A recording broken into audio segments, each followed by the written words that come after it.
Woof woof! Hey guys, it's me Marcus, aka the Mad Dog, and yep, it is here. What is gonna probably be the last comic room tour in the Doggpound. So let's start this off. We're gonna do a once over, just slowly panning around here, conveniently missing the mess that is on the floor. But before any of you guys ask, the reason why I've said this is likely to be the last room tour is because hopefully I'm going to be moving soon. But I thought, you know what, the room's a bit messy, but if I don't get this video filmed now, then I might not get a chance to do this, and I'd like to come back in a few years and just have a look at what my comic room was, maybe take some inspiration. I am doing this on my tripod because the last time I did a room tour, which I think was 2 years ago, someone said it reminded them of the video that the Joker does when he kidnaps that person in The Dark Knight. I don't want to be associated with that video, so I'm going to try and make it a bit smoother for you guys, but obviously I am no director, and I'm not going to buy like 400 quid equipment for one video. Do just want to give a shout out. If we look at the door over here,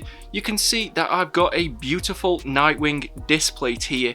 Nope, I'm not going to go into a sponsored segment. That was a birthday gift from my good friend Baharath, who is such a good guy that he even lets me pronounce his name incorrectly and doesn't mind. So we're going to start off here. We're going to have a look at all of the DC books in these shelves, and also the manga that Shadowcat has forced upon my collection because, as you guys know, not a manga guy. Now, the first thing I'm going to show you guys is a recent edition, what I got Shadowcat for our 5-year anniversary. And yep, that is the In Arts Gandalf. Now, this, I'm not going to do it justice here, but it is a beautiful figure. The attention to detail, just realised how blurry this footage is second to none. I know they've done Aragon and they've been talking about doing a few other characters. Hopefully they do. It looks great. So this right here is a Legend of Zelda, I think Breath of the Wild box set, like an art book. Like I said, all of the manga is pretty much Shadowcat's, but I know this technically isn't manga, but it just fit in really nicely there. Then we go into some Mobile Suit Gundam. I've got all 12 volumes there. Then there's a book called Spriggan, which not sure if I'm pronouncing that correctly. I'm sure I'm going to get told if I'm saying it wrong. Then you've got some Chobits. We've got some Rose of Versailles. Not sure if I'm pronouncing that correct either. Behind Spriggan, and it's a crime that Spriggan's covering this up. But we've got Transformers, the manga, right there. All 3 volumes. And if you can see behind these books, it's quite fun to double stack because manga does these great box sets that I wish comics would do more often because they make great shelves, great makeshift shelves. There we've got Death Note, we've then got Dragon Ball and Dragon Ball Z. See? What the fuck is Dragon Ball Z? It's Dragon Ball Z. As you can tell, I'm tripping balls because I've had barely any sleep. Then above that, we've got Goodnight Pun Pun. We've got the volumes of Monster, which I started watching the anime for. It's quite a good concept. I might have to go back to that one. Apologies if the footage is a bit shaky. We've then got Inuyasha. Like I said, that's on top of Dragon Ball Z. And then we've got Witch Hat Atelier and a few other sort of like smaller series. I'm trying to be as smooth as I can with this footage and avoid all the mess that's in the room. Now, possibly the most important book in the collection is my French version of Hajime no Ippo. I know it's just called Ippo when you get the manga, but that to me is the greatest series of all time. And I'm planning on doing something about that series in the near future because that series grabbed me like no other has or probably ever has will, except for maybe Power Rangers Time Force. Then we've got the Fist of the North Star volumes, and in a weird trend you're going to notice that for some reason I don't collect volume 6s. I seem to always think that I've got volume 6, and then when I go to Forbidden Planet so that I can do the 3 for 2 for Shadowcat, because remember the manga's definitely not mine, I just tend to not buy a volume 6, which yeah, happens way more than once. I think I skimmed over some of the books there, so a lot of these are just cat manga. So we've got With a Dog and a Cat, Every Day is Fun, A Man and His Cat, Cat Gamer, She and Her Cat, I Am a Cat Barista, then I Am a Cat. I think we've covered all the angles possible of cat-based books there, but you know, if there's another one, we're probably going to end up with it in the Doggpound. Then got the black and white volumes of Scott Pilgrim. Not sure if I'm tempted to pick up the 20th anniversary box set just yet. It does look beautiful, but I've already got 2 versions of Scott Pilgrim. Then we've got a few more box sets. We've got Ghost in the Shell, both volumes of Magic Knight Rated, and then what was it behind here, behind the Berserk volumes? Nausicaa Valley of the Wind. And then behind this one, we have got, what's poking in there? So it's Chai Sweet Home.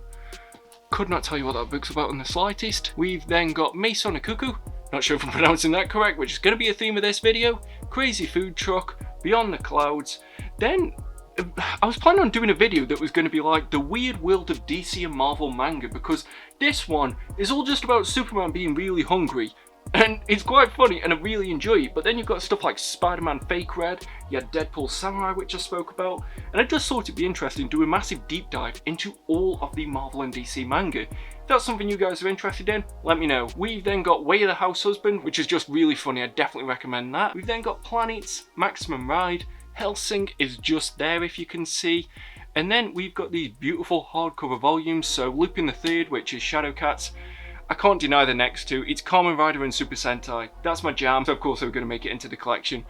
Then we've got the beautiful Akira box set, and going down to here, this is the Legend of Zelda box set. Let's see if the music still works in it. How do you open this? One eternity later.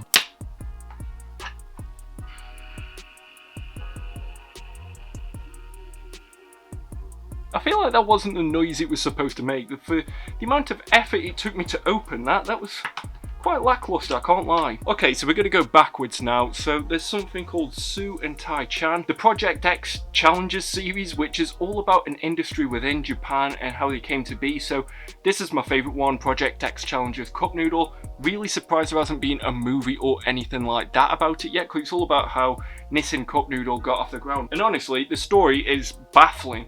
I have no idea how they stuck with it, but thank God they did, because that's about 90% of my diet. The Girl from the Other Side, no idea what that's about. We've then got, I think, 8 volumes of Berserk. I'm currently reading volume 1, I'm doing a slow read of that. I really want the 3-0 figure and I have to justify it to myself. Then I've got volume 3 of the new deluxe editions of Vinland Saga, because it was like 56% off and I knew I wanted it eventually, but now I'm gonna have to buy the rest of them, so cheers Amazon. We've then got the 4 volumes of Sayuki. And then behind there, we've got some Uku? Is that how you pronounce it? I don't know. But this is my NECA Ultimate, the last Ronin figure that my good friend Adam got me. I don't know how to display it yet, but I just like how NECA has these really nice windows so you can display them even without taking them out of the box. I've got some funky poses I really want to try with it, but it's like, it's breaking that seal, isn't it? That's the big moment. Just gonna put that up there for a moment to show you that we've got Saint Young Men. Do have the 10th volume, the 10th and final one, but my cat threw up on it. Still definitely advocate for getting a cat. Maybe he'll show up in this video, maybe he won't. Don't dislike solely based on that. Forgot Shuna's Journey? I don't know. But this is the Storm Collectibles Kenshiro from Fist of the North Star, which is a really cool 1/6 scale figure, and you can take the jacket off. I think he looks badass with it on, so I've kept him like that, and he's pointing as if to say like, do you want to fight, punk?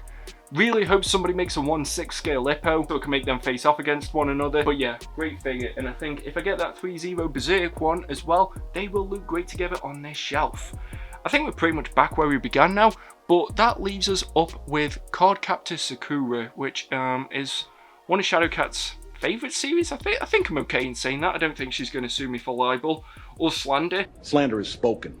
In print, it's libel. But yeah, all 9 volumes are there, and there's no better feeling than when you complete a set, especially when it's more than 5 volumes. It just feels great. Just to sort of zoom out here for a second, I just want to show you how I've set up my 3-0 Power Rangers, because these are my pride and joy, and I only got them within the last month or so. So I'm just going to lower this a bit here. I think just the way this zooms, I'm not going to be able to show you them all in one go.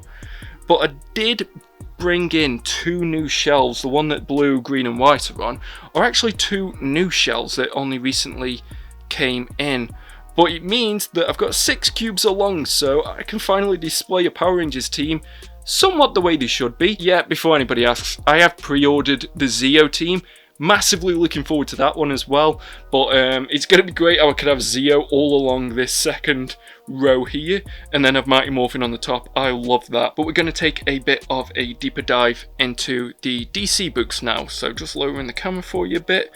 Hopefully that wasn't too much of a jerky movement. Almost drops the camera immediately after saying that. Anybody who's tried to move or has moved house will know that everything is a mess for a bit, so this might be the last time that my shelves are full and organised, so I want to take you on a journey of it. Also, I'm using a different mic from the one that I usually do, so if it's a little bit different, you're just gonna have to allow that. But here we are getting into the Boom Studios Power Rangers section. Now, the top row, it's pretty much just like independent books, smaller publishers, anything that's not Marvel, DC or Image, effectively, because I don't have too many books like that. Kind of wish I could get a few more, but yeah, so far I've got the Power Rangers Archive Book 1, Power Rangers Lost Chronicle, which has the Time Force story that I really wanted to write, but you know, I'm still here if you want me to do a Gold Rangers series. Then we go into the regular Mighty Morphin Power Rangers series, which I am reading at the moment because I'm going to do a massive deep dive on it now that it's finished. So make sure you're looking forward to that one. I've recently changed the way that I've done reviews.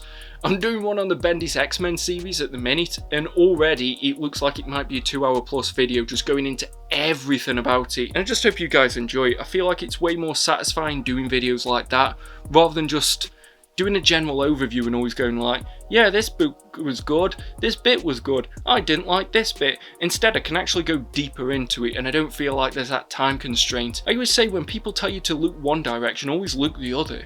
So everybody moved to shorts and try and make the content even shorter, more compact. I was like, but I like watching longer content. I like watching something where it feels like the person has something to say. So I started making videos like that. I don't know if you guys are enjoying it. I hope you guys are. But I'll tell you one thing, I find it way more satisfying to do videos like that, so got one of them coming out for all of Boom Studios Power Rangers. We're talking Go-Go, Mighty Morphin Power Rangers, Mighty Morphin Power Rangers. The side series that don't actually add to that continuity though, I think I will leave. But then going into it, we've got the IDW TMNT series. Phenomenal books, but the only problem is, these seem to be the situation where a new one will come out and I'll go, oh, I don't want to pick that one up just yet, I'll be fine for a little bit. Then all of a sudden, there's 6 that I've got to pick up and one of them will be massively out of print. So I've got up to volume 11 at the minute. Let me just get this wire out your face. And we've also got the volume of The Last Ronin, which was the first book that kind of made me feel like I could do anything with this channel. We've then got some volumes of Blade of the Immortal, and as you can see here, I once again do not have a volume 6.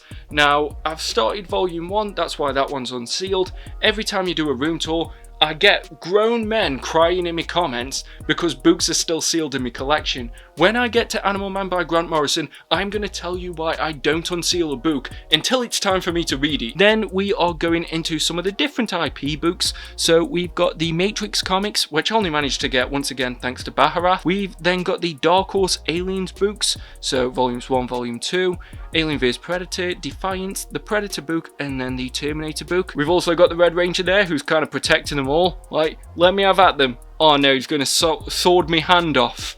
Maybe. I don't know. Sorry, that joke was shit. Then, moving across to here, we've got the rest of the Hellboy books. We've got some more library editions, so we've got Ether, Lady Killer, which one of the best looking books I've probably ever seen. Joelle Jones, definitely one of my top 10 favourite artists. Not just working now, just in general. We've then got 5 out of the 6 volumes of Madman by Mike Allred. I keep waiting to see if they go cheap because I think, considering how much Lady Killer cost, I don't think these are good value for money personally, but you know, I still want to get the complete series and I want to do a deep dive onto it when I've got them all. We've then got the amazing Screw-On Head library edition, and then just behind Zack the Black Ranger, whose belt was a bit uneasy there, we've got the library editions of Umbrella Academy. I think I'm missing one. I'm not going to show you my pile of bills, even though that's probably the biggest part of this room tour. But what I am going to do instead is take us down a level where we start to get into some of the DC books. But here we've got a few 2000 AD books that Shadowcat bought me. Then we've got what I genuinely think are some of the best value for money books on the market at the moment. It's the Simpsons Treehouse of Horror omnibuses. The slipcased, the hardcovered, the glow in the dark, which I'm glad that the comic room's separate from my bedroom because that would terrify me in the middle of the night. I'm going to get volume 3, and you see some of the names that are working on there and you just cannot believe it. There is some top tier talent that worked on the Simpsons Treehouse of Horror books, like, who'd have thought it? Then we've got Bone, which I need to go back to. I really enjoyed the first half, but I don't think it lived up to the Lord of the Rings of comics standard that everybody was labeling it as. We've then got the Skyrim histories for like the art books. I got that for Shadowcat, it didn't really fit in anywhere else. Then I'm just going to move this 2 seconds. It's a light box, but I like how it sort of starts where the DC books do. So yeah, we've got American Vampire, and I start to stack books. So volume 2 is behind volume 1 just because it saves quite a bit of space. And yeah, so here is the Animal Man book. Animal Man by Grant Morrison, which I did review this year. Yeah, I caught the dust jacket right there. If you look in the top corner, right there.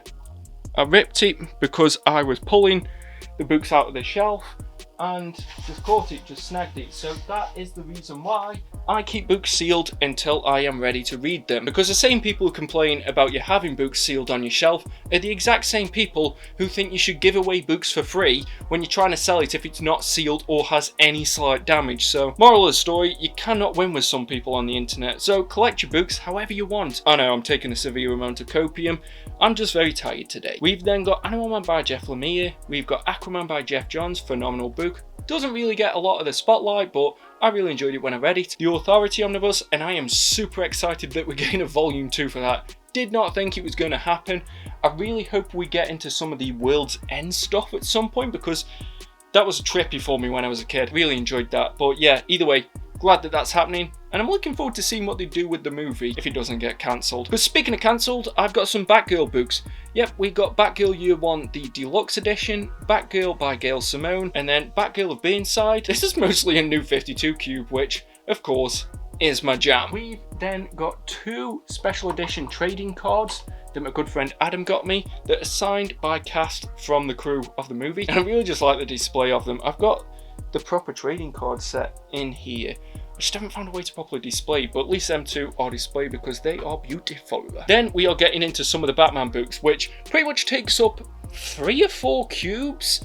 And that's before all the stuff like Batman Made a Fugitive comes out, Batman War Games, all of which are definite must-buys. There is no way I'm missing out on them. But with a lot of Calyx space management, deluxe editions just go wherever I can put them. So as you can see here, I try to put it in continuity as best as I can, but then when it doesn't, it just goes where there's space. So we've got Batman by Azzarello and Eduardo Risso, Batman City of Crime, Batman 66 Omnibus, which technically should probably go at the front, Batman Gotham by Gaslight, getting some Elseworlds quality in there, Batman Gothic by Grant Morrison, Batman the Man Who Laughs, Batman Two-Face Face the Face, a lot of faces in that title, Batman White Knight, and I need to make sure I pick up the sequel volumes to that, the Batman Adventures Omnibus, haven't picked up Batman and Robin Adventures Omnibus just yet, and the phenomenal Batman by Tim Sale and Jeff Loeb Omnibus. That was the first book I ever reviewed on this channel, and I'm tempted to go back and review them individually because, especially when you compare it to the reviews that I do now, I reviewed all of that book in less than about 15 minutes, whereas now I think I could do with way more time and probably spend that time on each book alone. Then we've got some more Batman books here. We've got Batman Black and White Omnibus, which is almost pretty much the equivalent of an art book to me. It's just phenomenal to flip through. I've got the 3 volumes of Batman Nightfall, but again, for space, some of them have had to go behind. The 3 volumes of Batman No Man's Land. I count the prequel as a volume because all of that is phenomenal. I think I did a video on it talking about why it's just the best, because I love that event so much and my complete apologies for it. Then we've got Batman Under the Red Hood, which is one of those deluxe editions that I was like, if I don't pick this up, I'm going to forget this exists and then it's going to go out of print. Really glad that I've got that one in there. Batman by Paul Dini, the 3 volumes of Batman by Grant Morrison, which, yep, of course, is going to happen in a review as part of the Grant Morrison a bit later on, probably next year now. Then we've got some new 52 books. We've got Batman and Robin by Peter J. Tomasi and Patrick Gleason, phenomenal book. One of my favourite runs, the first Batman run that I collected in single issues, the one that was done by Scott Snyder and Greg Capullo. We've then got Batman Eternal, Batman and Robin Eternal. We've then got some of the like premium format deluxe editions, so Batman One Dark Knight, Batman Damned, a book that I'm trying to find any way to justify doing a review on, Batman Teenage Mutant Ninja Turtles. That's one of those books that I genuinely get the feeling that the license must be so weird with it, and them 2 companies are going to fall out with each other, that if you want that, probably best to just get it sooner rather than later, because I don't know if I can see them doing a reprint of it. We've then got Batman The Rise and Fall of the Batman by James Tynion, which was one of the most surprising reads of it was either last year or the year before. Don't know about anybody else, but the years are really just flying by lately. Then we've got Detective Comics by Peter J. Tomasi. Really looking forward to that Zdarsky volume that they announced. And to be fair, there were so many Batman omnibuses that they announced that there's a ton that I'm looking forward to. I think pretty much next time that I do one of them top 15 most anticipated books of the year,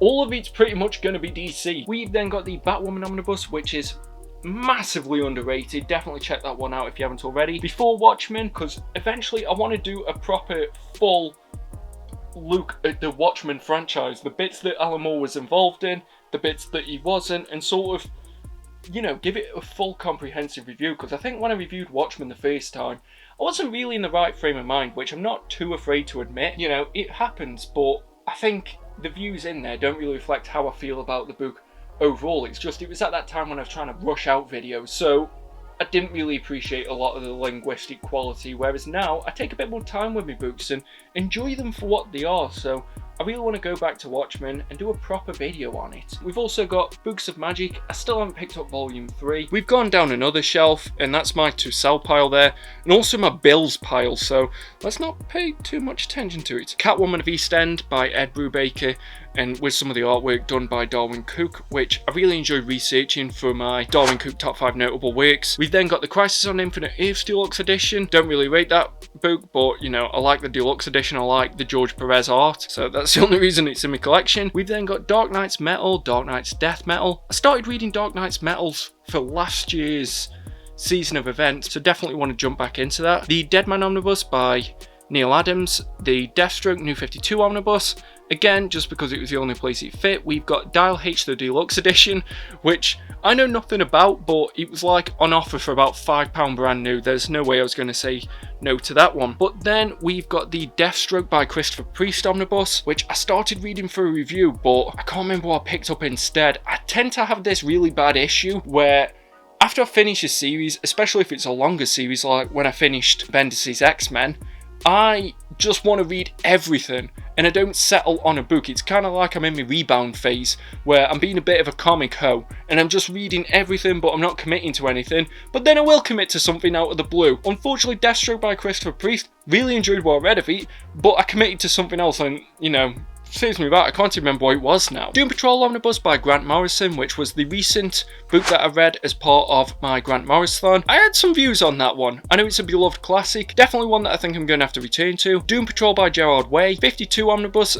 I had the trade paperbacks of that beforehand and I thought, oh, I'm going to be okay with them. But then when I went back and read that for that video that was like 52 great things about 52, I was like, yeah, I really want the omnibus of this, so I ended up picking it up. We've then got the Final Crisis 10th Anniversary Omnibus. I think it's closer to 20 years now. Then we get into some of the Flash books, and as you can see here, we've got the Comics Bugle logo, because a lot of these books I actually got from Comics Bugle. They've been a massive support to the channel, and they can be to you guys as well, because if you use code WOOFWOOF, you'll get 3% off all items that aren't already in a sale, so make sure you're getting your orders in. And of course, whilst we're here, whilst we're promoting the sponsors, if you're anywhere else outside of the EU, then definitely make sure that you check out Organic Price Books. They've got great packaging, fast shipping, and amazing customer services, and if you use code WOOFWOOF, you'll get $2 off your order. And if you're ordering 3 or more books and you want them to be delivered together, make sure you use code WOOFWOOF, ship it together for 5% off your entire order. Don't worry, you can just copy and paste them from the description down below, and you can use these codes as many times as you like. Honestly, those two companies are the only reason why I have some of these books, so I'm definitely grateful to both of them. But yeah, The Flash by Mark Waid Volume 1, very excited for Volume 2 to come out. I think we might need a Volume 3 and 4, or maybe it can just be done with a Volume 3. We've got the 3 new volumes of Flash by Jeff Johns. I did originally have the first 2 volumes of the first printing, but then they decided to remake it, so I had to sell them for a cutthroat price to make sure that I could get the proper editions, because I love the stuff that was done during Brightest Day. That's my era, so I wanted to make sure that I could grab that. The Flashpoint 10th Anniversary Omnibus, the first event that I collected in single issues for DC, so always going to have a place in the collection. Flash by Francis Manapul, the New 52 Omnibus. If it got printed nowadays, that's probably what it'd be called. And the Flash Rebirth Omnibus by Joshua Williamson. Really hoping they follow that up with a sequel volume soon, because I read part of that when it was first coming out, but I want to read it all now that it's done. Then we've got some deluxe editions, the first of which was from a great guy who I met on one of the Facebook groups, and he sold me a bulk load of Grant Morrison Deluxe editions because he knew that I was doing the Grant Morrison, which I'm really struggling to say with my list. But there we've got The Filth. My good friend Adam got me Flex Mentalo. I'm not really sure how you pronounce it still, but I think this is a signed edition. Yeah, it's signed by both of them. Then we've got The Flintstones by Mark Russell, which was one of the most surprising reads in a good number of years. I had such a great time with that book, and I definitely recommend it for people who maybe don't like comics that much. Like, I don't like the Flintstones, but still had a great time with that. There are some absolute powerhouse series in this cube. So we've got Gotham Central, which is possibly one of the greatest DC series of all time. I think I reviewed that last year. Green Arrow the Longbow Hunters. I've only read the first part of that, but still had a really good time with it, and I hope the rest of it's just as good. Green Arrow by Jeff Lemire, such an underrated run. The phenomenal art by Andrea Sorrentino is worth it alone. Green Arrow Year 1 by Andy Diggle and Jock. Then one of my favourite DC series of all time, one that I'm definitely going to go back and do a full review of, is the Jeff Johns Green Lantern run. I've got the 3 volumes, but they are just tucked behind at the moment. I really hope that wherever I move to, I can have some more space so I can actually display full series in the way that I want to. And then we've got Green Lantern by Peter J. Tomasi and Patrick Gleason. I know volume 2 is coming out. Don't know if I'm going to have to do a different version of that video that I did a few months ago, but either way, I'm just glad that these books are finally getting printed. We then go into one of the more surprising big parts of my collection, which is the Harley Quinn selection. We've got Harley Quinn and the Birds of Prey. I'm such a huge fan of Amanda Connor's art, so the biggest format possible that I can get, I will get that. I think they have done an artist edition of hers, which I'm tempted by, but I just can't afford it. Then we've got the 3 volumes of Harley Quinn by Amanda Connor and Jimmy Palmiotti, which I need to pick that back up. I read part of it, I can't remember how much, but I did enjoy it. Harley Quinn and the Gotham City Sirens, He-Man and the Masters of the Universe, Identity Crisis, which I am not the biggest fan of, but still it's going to be in my collection. And I find it ironic because it's next to one of the greatest events DC's ever printed, Infinite Crisis. I absolutely love this. Definitely recommend the Omnibus because stuff like Wonder Woman, it's Superman Sacrifice, just really add to the whole experience. There's some great series that were included in that, and I definitely recommend it in the Omnibus format. This feels blasphemous, but at least I'm not tucking one of the books behind. But I did, due to space, have to split up the way that the Injustice books line up with one another. So normally you've got Batman and Superman facing off with one another. I apologise for the shadows at the minute, but now they're separated by a cube, unfortunately. As soon as I can put them back together so that the matching spines actually match with each other, I'm definitely going to be doing that. The next book is one that is going to be the next read as part of the Grant Morrison, which is The Invisibles. We've then got iZombie, then 2 very whammy boys. We've got Justice League Dark, the New 52 Omnibus, and Justice League Dark Rebirth Omnibus. Very excited to do a deep dive into the whole of the Justice League Dark. We've then moved down another level where we got some more of the Justice League books. So JLA by Grant Morrison. Again, really looking forward to reviewing that in the coming months. We've also got JLA The Tower of Babel, JLA by Brad Meltzer, Justice League New 52, again volume 2's behind it, JLA The Nail, which is one of my favourite Elseworlds books, and you've also got JLA Year 1 by the man himself, Mark fucking Waid. There are some great books on here that I really want to revisit because next to that, we've got Jeff Johns' JSA, and in the same way that I'm doing the Grant Morrison at the moment, I really want to do like a Jeff Johns-a-thon.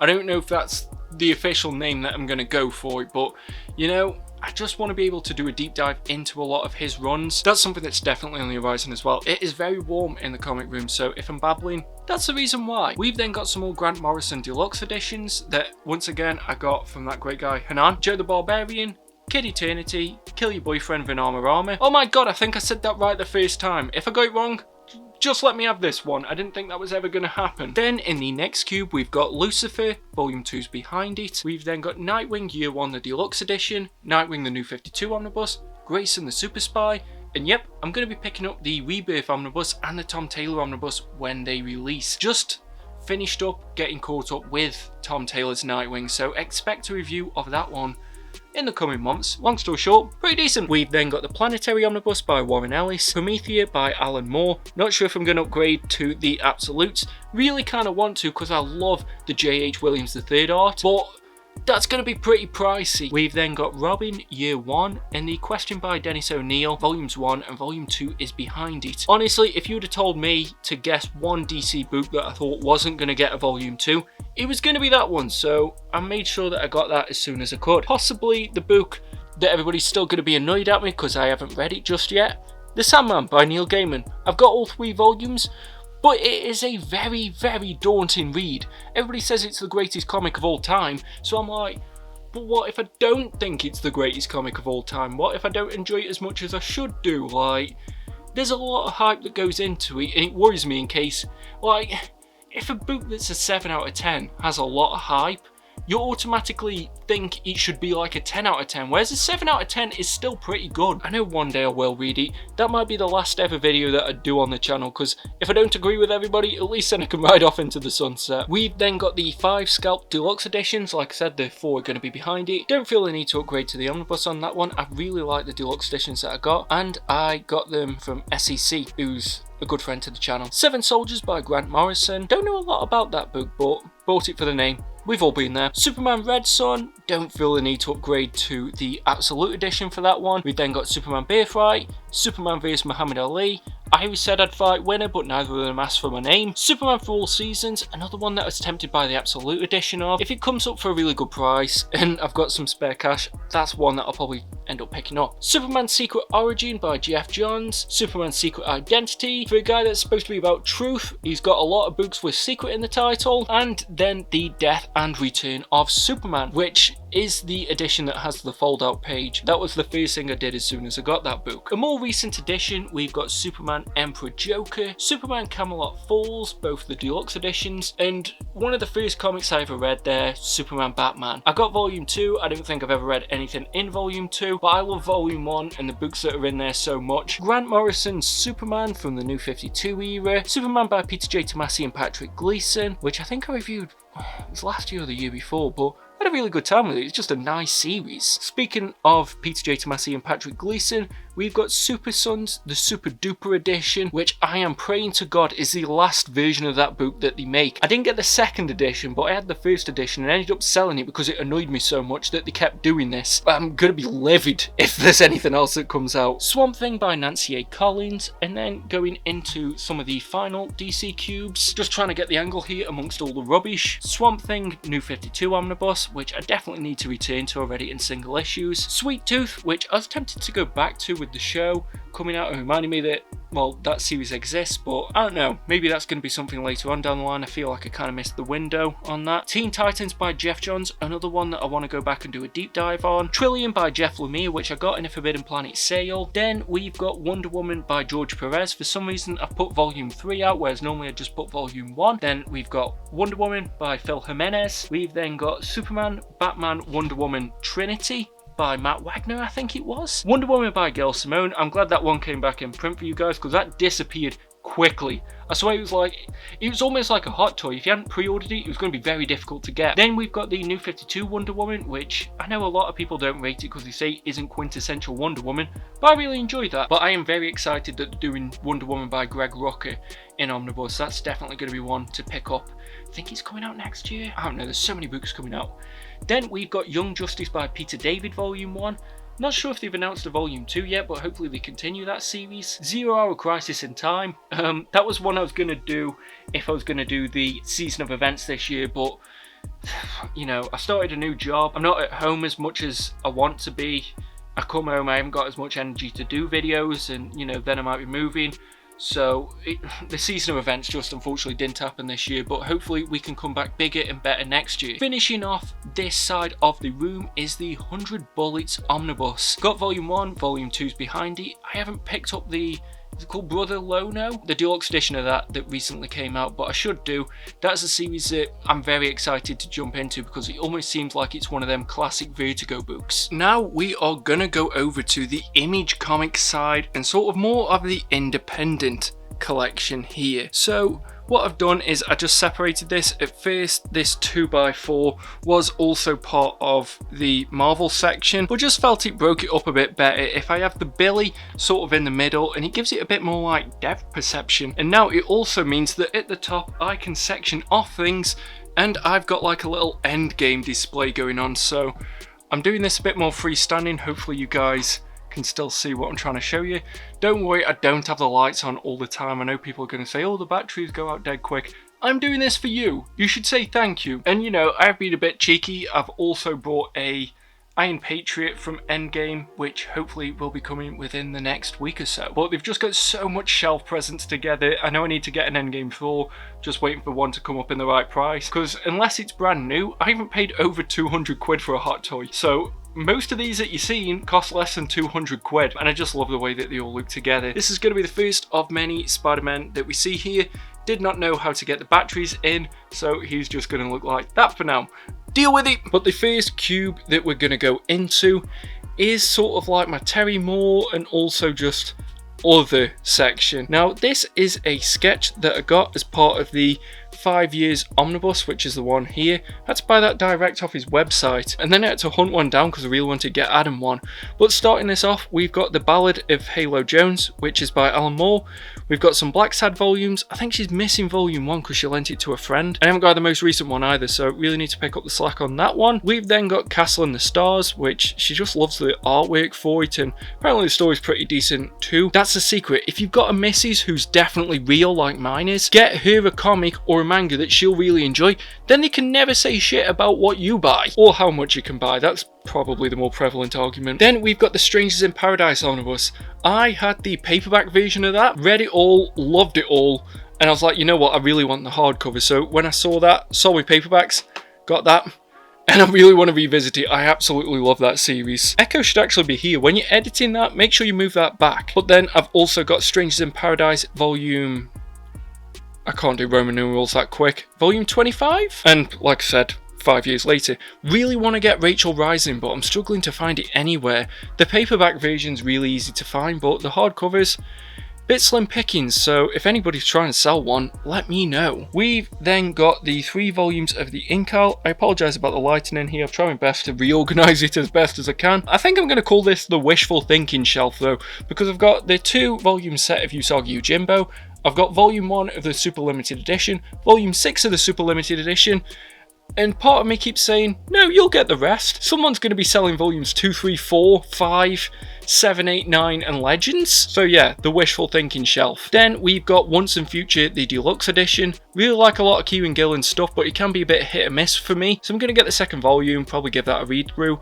Then we've got Coda, the deluxe edition, which Shadowcat got for me, I think last year. Then we are going down into the Ed Brubaker, Sean Phillips cube for the most part. So here, as you can see, we're starting off with Criminal. Really excited that that's getting a TV show. The reason why volume 1 sticks out more than the others is because I will never ever sell my first printing of this, if I can ever get it back out, because I've had this for nearly 10 plus years. It had a personalised sketch from Sean Phillips himself. He sent me a really nice card to say like thanks for supporting the book, because this was before Criminal was really on the map. So I was really excited to get this one, and also it's got the sketch on the inside, which I'm going to show you. Look at that. I can't believe as well this book's nearly 15 years old, but it still holds up. I absolutely love this, and I am never ever going to sell this. But still, I didn't want it to be the case that my volume 2 and volume 3 don't look right sat next to volume 1, so I made sure that I got all of them. We then got Cruel Summer. Then we've got the Fade Out, which I managed to get for an absolute steal by just messaging a bunch of Forbidden Planets in the UK, and they managed to have one in stock, and they were doing it for like 20% off cover price, and this was at the time when it was already massively out of print, so very excited that I managed to get my hands on that one. Similar story with the Fatale. I think somebody just didn't realise what book they were selling and they were doing it for cover price. I even offered them more and they're like, nah, I just want to clear out, so can't say I didn't try. But yeah, both volumes of the Fatale there. We've then got Incognito, which seems to be the Brubaker Phillips book that no one talks about. I really enjoyed that when I was growing up. It was more of a superhero vibe, so maybe that's why it doesn't really feel like it fits in with the rest, but still very good book. Kill or Be Killed, which will probably be one of the greatest books you've ever read if you've never read Death Note. If you have read Death Note, then you'll realise that it just feels like a cheaper version of that. But still, the Sean Phillips art is phenomenal, so I can't fault it. Pulp, the Process Edition, so you get a lot of the original line work by Sean Phillips, and it's worth it for the price alone. But also, the story's really good. I read it in the standard sized hardcover format, but just had to upgrade because look how nice it looks in the cube. And I'm even willing to break my own rules here, because look, there is a DC book in this cube, because the Sleeper Omnibus, it's more of an Ed Brubaker, Sean Phillips book than it is a DC book, so it's going in there. But that is one that I'm really glad that they reprinted, and I'm not sure if you can see there at the top, but the Scene of the Crime. If the Calyx was just a little bit bigger, I'd be able to fit that in, but alas, can't be done. Then we are getting into some of the Image books. I apologise again for the lighting, but starting it off, we've got Decorum by Jonathan Hickman, Descender Volumes 1 and Volumes 2 by Jeff Lemire, Die by Kieran Gillen, which I'm really excited to jump into, but it just keeps getting pushed further and further down my to-read pile. East of West, which honestly, I'm really tempted to sell this set because I just didn't enjoy it, and I don't know if another reading would really improve it. I kind of need to pay some bills at the minute, I'm getting a bit desperate, so that might be one that won't be around for much longer. I know I'm completely in the minority with that one, but I know why I didn't like that book, whereas most people who do like it just tell me, no, you're wrong because it's great, and I'm like, cool, good rebuttal. We've then got Gideon Falls by Jeff Lemire, Godland Celestial Edition, Ice Cream Man Sunday Edition, which Adam was kind enough to get me, and I've got Volume 2 just behind it because Volume 1 went daft out of print for like no reason at all. There was no signs it was going out of print, and then it just completely disappeared. I Hate Fairyland, I've got Volume 2 as well, and I think there's a third volume of that coming out. Really like the artwork in there. Scott Young, great guy. And then we've got Injection, which was a book by Warren Ellis. I think Shadowcat picked me that one up. We've then moved down another shelf. I apologise if this has been really speedy. It's just I haven't done a tour in a while, and I also haven't really got a lot of flow with them. It's been 2 years since I've done one, so the fact I put it on the stand and remembered that people didn't like that, I think deserves some kind of brownie points, but I'll give them myself if nobody else will. But yeah, going down a shelf still on the Image section, we've got the Middle West Complete Series. We've got Monstrous Volume 1, which I got for Shadowcat. Not sure she's ready, but I know there's a Volume 2 I need to pick up. Morning Glories, which is one of the greatest mysteries in Image, like what happened to that series. I was going to do a video that was called like what the hell happened to Morning Glories, because I think even Nick Spencer still says that he wants to do it, but I don't know what's happening with it, so that'd be really interesting. Murder Falcon, one of the only books that very nearly got me crying. I think it did actually make me cry, if I'm being honest now. Then we've got Nailbiter, the Murder Edition. I've got the other 2 volumes behind it. The Nightly News by Jonathan Hickman, that was a bit of a whale, and I think Baharath managed to find that for me. I have a lot of this collection to him, I can't lie. Paper Girls by Brian K. Vaughan, one of my favourite Image series of all time that I definitely recommend checking out. If you watch the Amazon series, still check out the comic because I don't think the Amazon series can hold a candle to it. The Complete Phonogram by Kieran Gillen, which was one of my Image Comics whales for a long amount of time, but I managed to find it on eBay from like a German seller.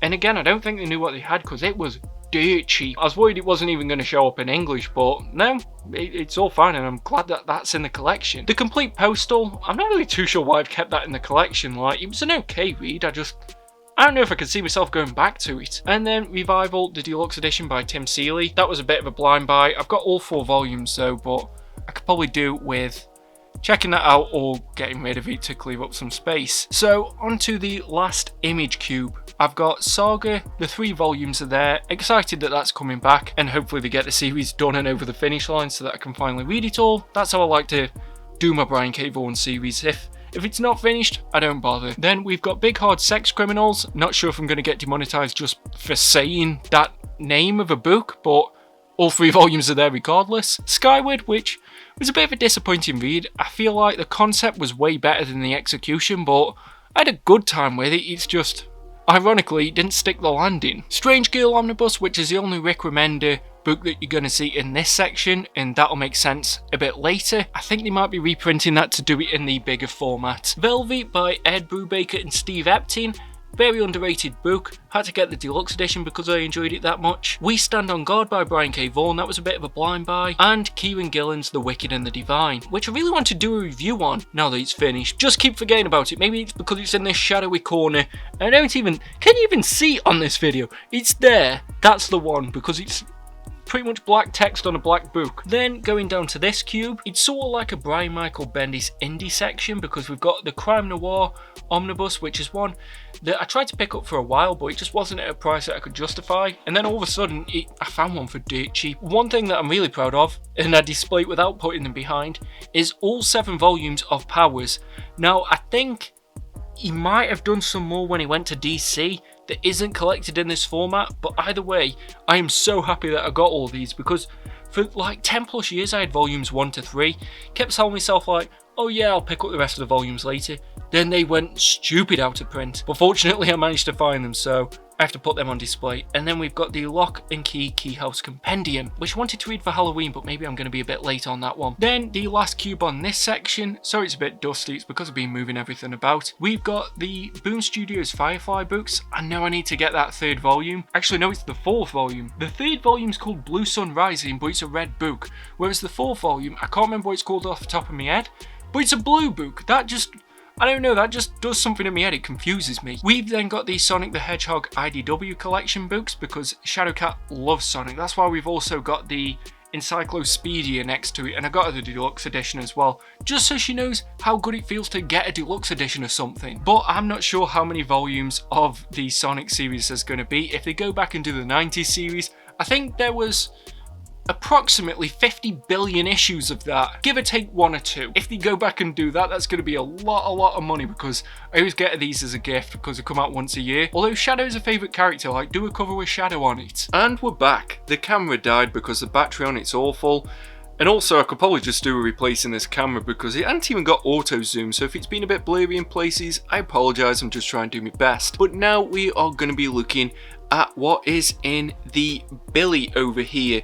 I feel like now it looks like the centerpiece of the collection almost, but most of this is just like the stuff that I couldn't really justify putting on a Calyx. But there at the top we have got the beautiful Lord Draken helmet. I believe that might be a voice changer. It's definitely going to be appearing in that Boom Studios video though, so it's going to be making an appearance soon. So starting off on the top shelf, and my love for Power Rangers just continues. I think they aren't covered in that corner, so I was going to say I think there's Power Rangers coverage in every corner of this room, but unfortunately there's one missing. But we've got the figure arts there lining up, defending the books. They are very flimsy, as you're going to see on some further down shelves, so I'm just glad that they're all standing up because they look beautiful together. But first up, we've got the Mark Waid omnibuses here. We've got Irredeemable, Incorruptible, and I do need to get the 3rd one. I can't remember what it's called. They did change the spine design on it, which is a bit annoying. I've read all the Irredeemable, but I haven't read Incorruptible, and I might do like a video on the trilogy of it. We've then got the boys omnibus editions here. I went for the comic covers because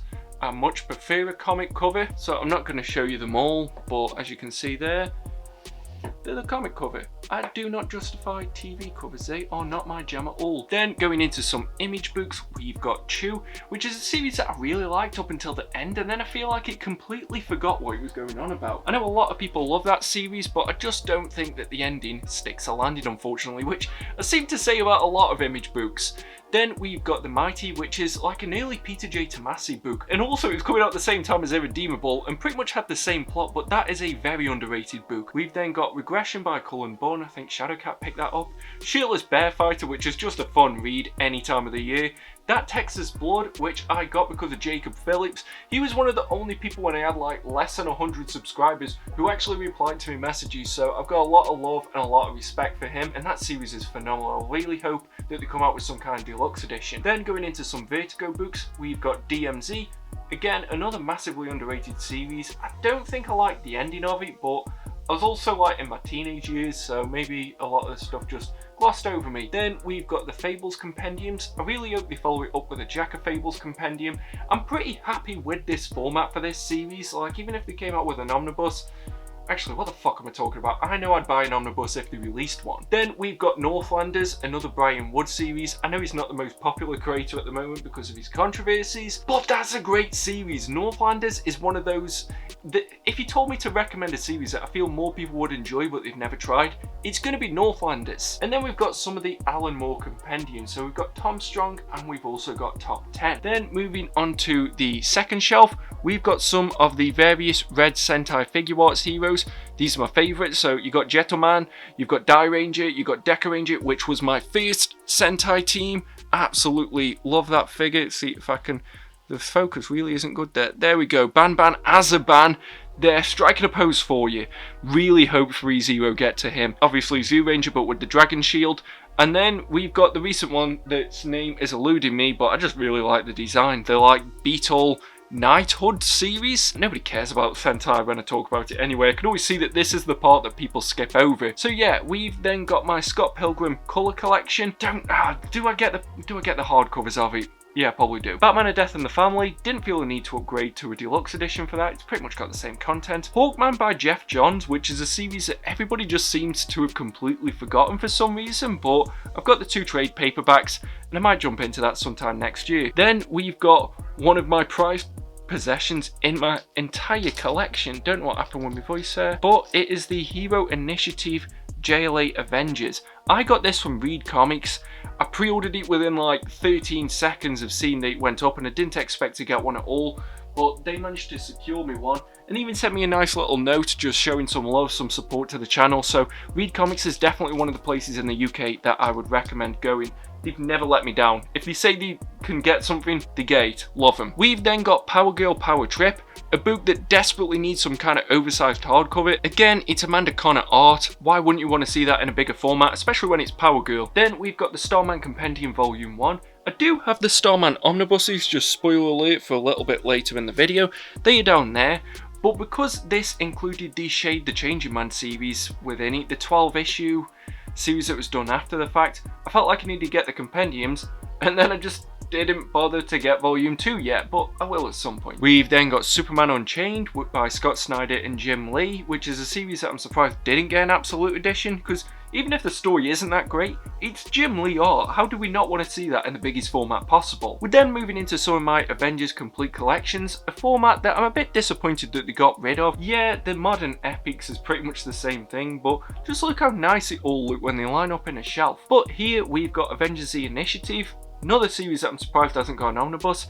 Black Panther by Christopher Priest, Black Panther by Reginald Hudlin, Black Panther the Man Without Fear, and yeah, I could have got the omnibuses of some of these, but I just like the way that all the Black Panther complete collections look next to each other, so I might keep them like that because I'm not too big of a fan in the art of the Christopher Priest run. It's a bit too grainy for my liking. Then we've got Black Widow by Greg Rucka, Black Widow by the man himself, Mark fucking Waid, criminally underrated series that is. Blade by Mark Guggenheimer, which I think is the only Blade book I've got, considering the fact that I really fucking liked Blade when I was growing up, like ridiculous amounts. Deadpool by Daniel Wade, didn't opt to go for the omnibus instead, just like the way that those 4 books look together. Gambit King of Thieves complete collection, which I got in like a massive discounted sale that Amazon Germany was doing one year, and I think it was like €5, so there was no way I wasn't going to get that. The Incredible Hercules, and I'm disappointed they didn't finish off that run. I really want to just have that on my shelf completely, but they never seem to want to follow through with it. Iron Fist the Living Weapon, we've then got Loki Agent of Asgard, The Mighty Avengers by Brian Michael Bendis, and also The Mighty Avengers by Dan Slott, Scarlet Witch by James Robinson, we've also got Secret Avengers by Rick Remender, Spider-Man by Peter David,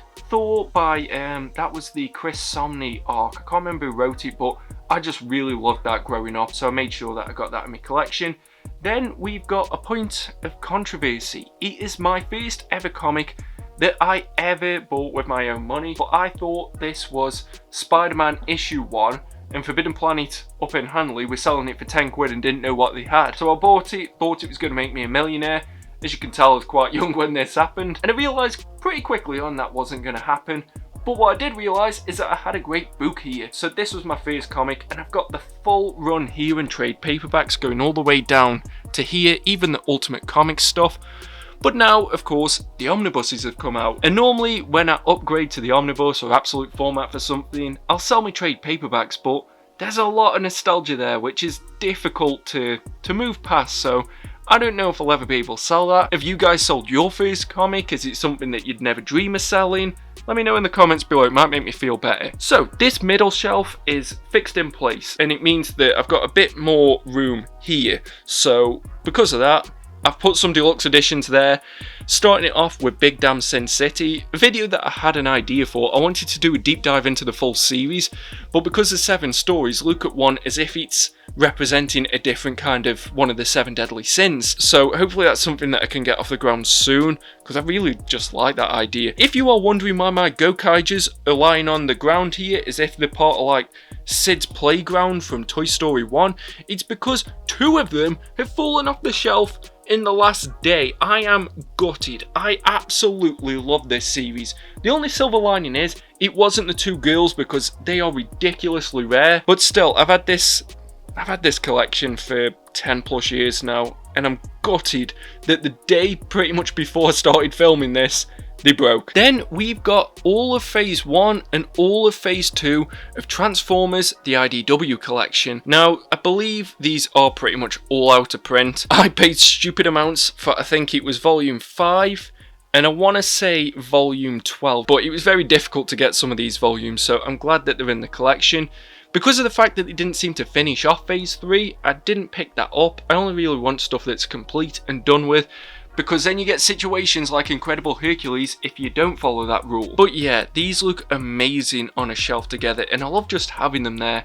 I started reading Phase 1 a few weeks ago because I'm really hyped for that Transformers 1 film that's coming out, so I'm really enjoying this series, and I've only read like various series over the years from it, so it's nice to just have it in the complete format that they recommend as the best reading. Then we've got the Teenage Mutant Ninja Turtles Ultimate Collection volumes. I think the compendiums now have gone beyond what was in these, so I don't know if I need to pick them up because I absolutely love Teenage Mutant Ninja Turtles, especially the earlier years.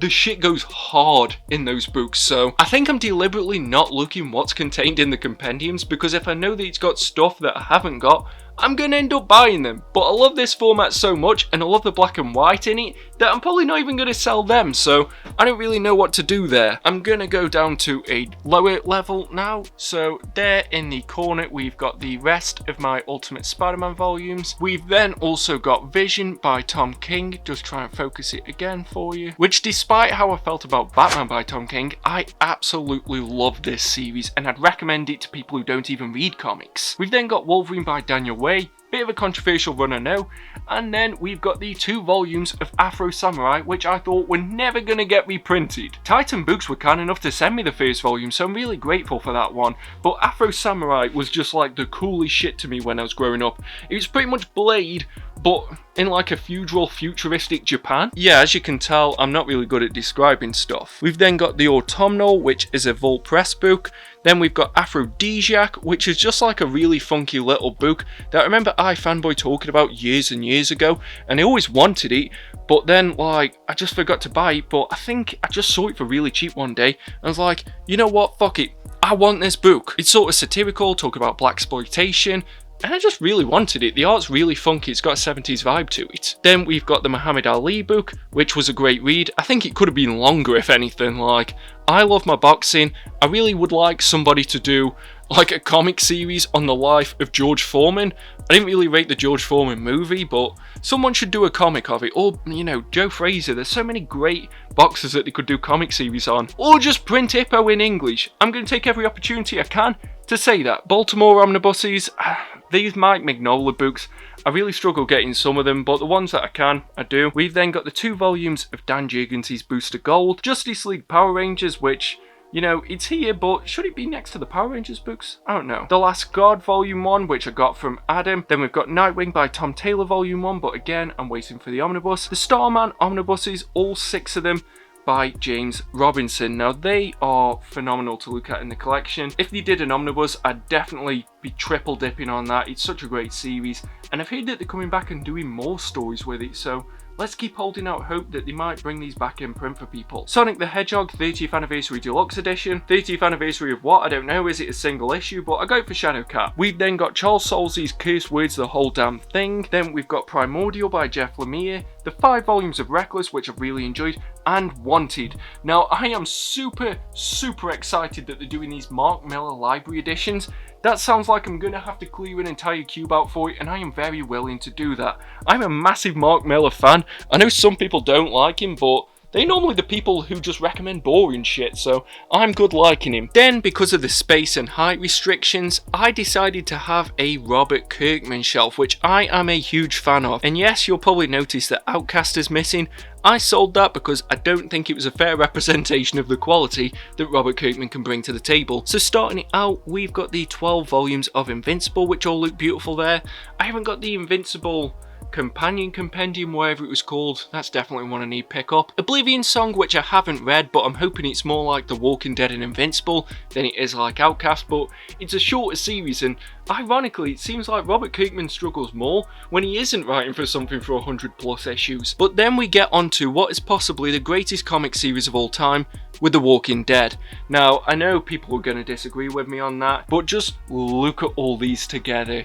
Oh, it's so good. I'm actually disappointed in myself that I didn't have my newer review format when I was reading The Walking Dead, because I think I did the whole series in like a 20-minute review, whereas The Walking Dead deserves so much more than that. I could probably spend about 3 years talking about it. Don't worry, if I ever go back to it, it won't be that long. But then finishing out the Robert Kirkman shelf, we've got the Astounding Wolfman Complete Collection. And that brings us onto the bottom shelf of this Billy. Now, as you can see here, everything is fit really snug, and I'm really happy with that. So I'm kind of hoping Rick Remender never has another oversized hardcover that I need to buy, because everything fits perfectly in here. But that's the theme on this one. It is all of the Rick Remender super oversized image books. Starting there in the corner, we've got Black Science, then we've got Crawl Space, one of my absolute favourite reads of last year, Deadly Class. Another one that I think I'd put in my top 5 Image Comics series. Hopefully we're not keeping a tally of how many books I've said fit into that bracket now, because I think I've gone into like 12 or so now. Then we've got Death or Glory, which everybody says is really underrated, but I haven't checked it out yet. The End League, Fear Agent, which I read last year and I had a great time with. Gigantic, which you don't hear getting a lot of love, but I wanted it in the collection. The Last Days of American Crime, was it a TV show or a movie that one got? Because I remember watching something about it, but I still wanted to get the book regardless. Low, which was a book that everybody seemed really excited was getting this deluxe edition, but you don't really hear a lot of people talking about it now that it's finished. The art style in that is beautiful though. Honestly, I haven't really seen a lot like it, so definitely excited to jump into that and read the full thing. A Righteous Thirst for Vengeance, which Cavetto from Comics Bugle recently read. He gave that very high recommendation, so I'm looking forward to jumping into that. There's so many books to read, but just not enough time. Then we've got the huge editions of The Scumbag, Seven to Eternity, and Tokyo Ghost. Now, I think I read Tokyo Ghost probably at the wrong time in my life, because I didn't really appreciate what it was trying to do, and I think I missed a lot of what the purpose of the book was, so I might have to go back to that one. But I just love the way that this shelf looks, just all the Rick Remender books together, it's something special. Until he releases another one, and I'm going to have to find space for it. But before we leave this section, I haven't really got a proper place for it just yet, but this is possibly the best looking book in my entire collection, and that is The Life and Times of Scrooge McDuck. Now that's an actual coin in there, and it just looks phenomenal. Every page on it is beautiful. I got this for a ridiculous price thanks to some glitch on Amazon, and I thought it was just going to be a book that I'd probably look at and go, oh yeah, and then a year from now probably sell it. But I love this book so much that I don't think I'm ever going to sell it. I don't think I can afford to become a duck book guy.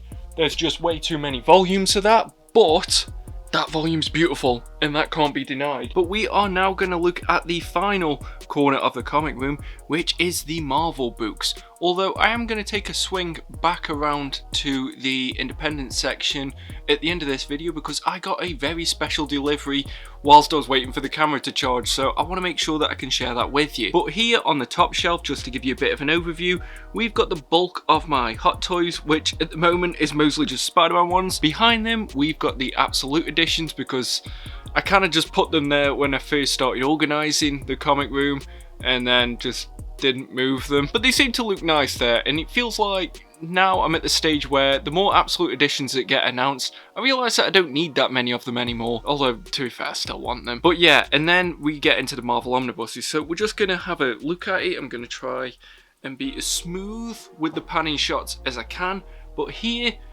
there are two things that I blame for my introduction into Hot Toys, which is an addiction and should be treated like any other. The first is my friend Pete, because of the fact that when I said I might be getting into 1/6 scale, he said, yeah, do it, which, you know, so I think he should reimburse me for like most of the Hot Toys that I've bought. So subscribe to his channel and maybe he'll start reimbursing me. But the second one is this right here, the Robert Pattinson Batman, the Batman And obviously we've got the bat cycle there, we've got the bat signal in the background there, which you might just be able to see. And also we've got the only 2 slabs that I have in my collection, because that is a very dangerous hobby. The first is a variant cover that is signed of The Walking Dead that my friend SCC gave me, and the second is a sketch variant of the Invincible Iron Man issue 1 by Matt Fraction, which is my favourite Iron Man run of all time. But yeah, I put them there. They really get to sort of highlight within the display, and they are being protected by the Batman. Now, when it comes to the Batman, anytime you mention this film, there always has to be people that tell you that they don't like it, as if I'm just gonna like throw him in the bin or something. No, I love this film, I love this figure. Yeah, the in-art does look slightly better, but I had this pre-ordered long before then. Sorry, let me just get this in focus. But right, Hot Toys fans, help me out with something here. What's the deal with separate rolling eyeballs? Who is that helping? Why would I ever want it that the eyeballs could look in a different direction? I know people say, oh, it's in case the mechanism breaks, but if the mechanism breaks, then it just go back to being a single rolling eyeball. I don't really get it, so I'm new to the hobby. If anybody can help me understand that, that would be greatly appreciated. And also, when I do move and hopefully get a bigger comic room, which of course I'd probably do a tour for you guys, I want to be able to have like a history of Batman in Hot Toys figures. I know there was a bit of a weird detailing on the 89 Batman that recently got released, so I'm not too sure if I'm going to pick that one up. But even though I'm not a Zack Snyder fan, because, you know, I like good plots, I really want to get the re-releases that they're doing of the standard Affleck and also the armoured Affleck. And then also I saw that they were going to do a Batman and Robin, Batman and Robin, which, you know, shouldn't come as any surprise. Kind of really want them. I saw the Batman Forever ones. I really want a Christian Bale one, and I'd love to just do like a lineage of Batman in the films. So why not start with the one that I like the most? Very tempted to pick up the Jazz Inc. Batmobile. I saw somebody selling one on one of the groups that I'm in. But it costs more than I think my car is worth at the moment, so I don't know if I can justify that. But either way, this is a phenomenal figure. It's the reason why I got into Hot Toys, so of course it's going to stand proudly over the collection. But then we're going to move a bit into the Spider-Mans. I'm going to do the Hot Toys that are in front of the Absolutes, and then we'll have a little bit of a look behind the Absolutes after that. So here we've got what is quite possibly my favourite figure in the collection, which is the original Raimi suit, Green Goblin. And of course the glider. I feel sorry for anybody who didn't pick up either Green Goblin without a glider, because the glider just adds so much presence, and he looks weird when he's not on the glider. There's something uncanny about it. It feels like this guy shouldn't be able to move his legs because he should be built into the glider. But yep, of course I had to get him, and I recently saw the re-release of Spider-Man from 2002 in cinemas, and it was the only one I hadn't seen in cinemas because of the age I was when it first came out, and it was I feel like I was a kid again. It was amazing. So I'm even more happy to have this in the collection now. And of course, we've got to have the No Way Home Raimi suit, Tobey Maguire. Probably going to get the black suit one as well. I know it's the body from No Way Home, whereas in the actual Raimi trilogy is a bit bulkier. But you know, if it's this or nothing, I'm going to take this. I'm pretty happy with it. Then we move into some of the game-verse suits that, thank God the Insomniac games had so many different variant suits, because it's the only reason we got some of these figures. So I've got a Spider-Man 2099. Normally I've him posed upside down, but I'm just trying to relax the fabric a little bit. Then we've got the Scarlet Spider, Ben Reilly, right here. I just like how loose this guy is, and the fabric's really nice on it. The hood can go up and down. I just like this relaxed pose, and again, if I get a bit more space, I'm going to do an actual display where I can actually level them a bit more, maybe have a bit of a diorama base, but at the moment, this is the way that they are. Now, a lot of people have already warned me that the fabric on these suits can often get marked really easy or stretched, so I try every couple of weeks, minimum once a month, I'd make sure that I repose them a little bit and just move them about so they don't get stuck in one position, but also I make sure that the grabber that they have, sometimes I just put it on the leg rather than on the waist, which is why the classic suit Spider-Man and the Miles Morales with the little spider cat there in his backpack have got such weird poses at the minute because they're being held by the leg rather than by the waist, just to make sure that the fabric doesn't get damaged. Now, this was the first hot toy that I got, and it is my favourite Spider-Man suit, and I'm annoyed at the moment it's in a relaxed pose, just because I was getting a bit worried about the fabric. But of course, it's the Iron Spider, and this to me is still possibly the best Spider-Man hot toy that I've got. You might disagree. I don't really care, but this to me was the suit growing up, so I'm really glad I managed to get this in 1/6 scale, and just some of the poses that I have done with it. If you go onto my Instagram, you'll be able to see when I first got it. I really can't wait to repost that one. Now, one of the newest that I got in, let me just skirt around here a little bit, it's going to be a bit of an angle, which is, you know, edgy, because it is the black suit. Yep. Look at that. I think this is way better than what the Hono Studios one looks like. Yep, I know this probably cost a bit more, but we're already paying a premium for these figures anyway, so why not get the one that you really like? And for me, I just like that I'm adding a bit more of a different verticality to it, that I can get the symbiote piece in, and then next to it, we have the Advanced Suit 2.0, which might be the priciest one that I bought for myself. Now, originally, I didn't like this suit that much in the first game, but something about it in the second game, the very minor changes that they did, it just clicked with me, and I was like, oh, okay, I really like this suit now, and that is just a phenomenal piece. I've posed it a few times, and I don't have a favourite pose, because every pose that I do, I go, wow, that's breathtaking in a different kind of way now. So, I love that suit so much, and I'm really happy with just the way that this shelf has panned out so far. I've got the Superior Spider-Man suit on pre-order, very excited for that one to come in, and who knows what else they're going to announce, but you know what, as a new fan, I'm here for it. Just above that, we've got the NECA Ultimate figures, the Terminator line, because this was just the series for me growing up. I do think the Tech Noir suit, the one right there, is the best look, and also the best scene in movie history. I'm willing to die on that hill. That's the best scene in movie history. Boyz II Men Enter the Road is the greatest song of all time. They are two things that I'll never be convinced otherwise of. But yeah, so I've got pretty much all of this line. I'm keeping them in the boxes at the moment, and I saw that they did announce that they're doing a new battle damaged Hot Toy T800, which I'm definitely getting. And in there we've got the limited edition Lord Draken, I think it was his third evolution, and it comes with the throne. I'd never unboxed it, and now I'm at the stage where I'm like, oh god, if I break it I can't replace it. Now we're just going to have a look at some of the absolute editions that are behind them. Forgive me for not moving the Hot Toys, because it is so difficult to get the pose right if they fall off or anything like that, so I'm just going to keep them as is. But starting out there, we've got Absolute League of Extraordinary Gentlemen Volume 1 and Volume 2. I never picked up the Black Dossier, and it seems like they are the two best volumes of League of Extraordinary Gentlemen, so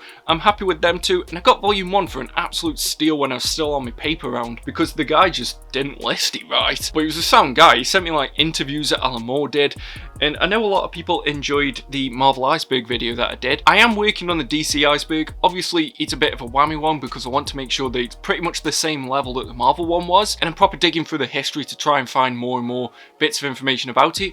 But in the meantime, I'm half tempted to do creator-centric icebergs like the Alan Moore iceberg, the Grant Morrison iceberg, the Stan Lee iceberg. So let me know if that's something that you guys are interested in. I hope you are, because I'm already working on it. Speaking of Grant Morrison, we've got my favourite Grant Morrison book so far. Obviously, things can change if I read something that really just blows me away during the Grant Morrison, but it is Absolute All-Star Superman. That is the one that I am really looking forward to coming back to, and not just because of the movie views it might get. So that is a book that I needed in the Absolute format, and just the Frank Quitely art. I know he's a bit of an acquired taste. I think that book is phenomenal. Then next to it, with no clear discernible markings, is Absolute Arkham Asylum. Another Grant Morrison book, one that I recently reviewed, so a review of that should be coming out soon, but I really enjoyed that. And I'm a bit surprised that they managed to pad it out to an Absolute edition, but as we can see over the years, some of these got pretty thin. Then we've got Absolute Batman the Black Mirror, phenomenal book. Jock art, everything that Jock does should be in an Absolute edition. Why haven't we got an Absolute edition of The Losers? Well, because I'd probably be the only person who'd buy it, but still, I'd buy it. Then we've got Absolute Batman Hush, which was the first Absolute edition that I ever bought, and it's the reason why I fell in love with the format. I'm a huge Jim Lee fan, and that was dirt cheap when it first came out. I was disgusted when they reprinted it, because I swear I got that book new from Forbidden Planet for like 20 quid. So the fact that it's now like 100 or so, my brain can't compute with it. Then we've got Absolute Batman the Killing Joke, which I think I reviewed last year. I love the way that it's got both the original and the new colouring in it, and I wish more books would do that. Speaking of which, Batman Year One did that exact thing, I think. But I saw a lot of people with the artist edition of Batman Year One, and I was very tempted by that, but then I was like, I can't fit that Scrooge McDuck book anywhere, so where would I put an artist edition at the moment? But still, very tempted by it. Now, I'm going to get some judgment for this next one, and you know what? Probably rightfully so. I'm the reason why DC thinks he can print books like this, because it's Absolute All-Star Batman and Robin, The Boy Wonder, which is the book that no one likes. But you know what? I don't buy an Absolute Edition because I want to see the story in a bigger format. I buy it because I want to see the art.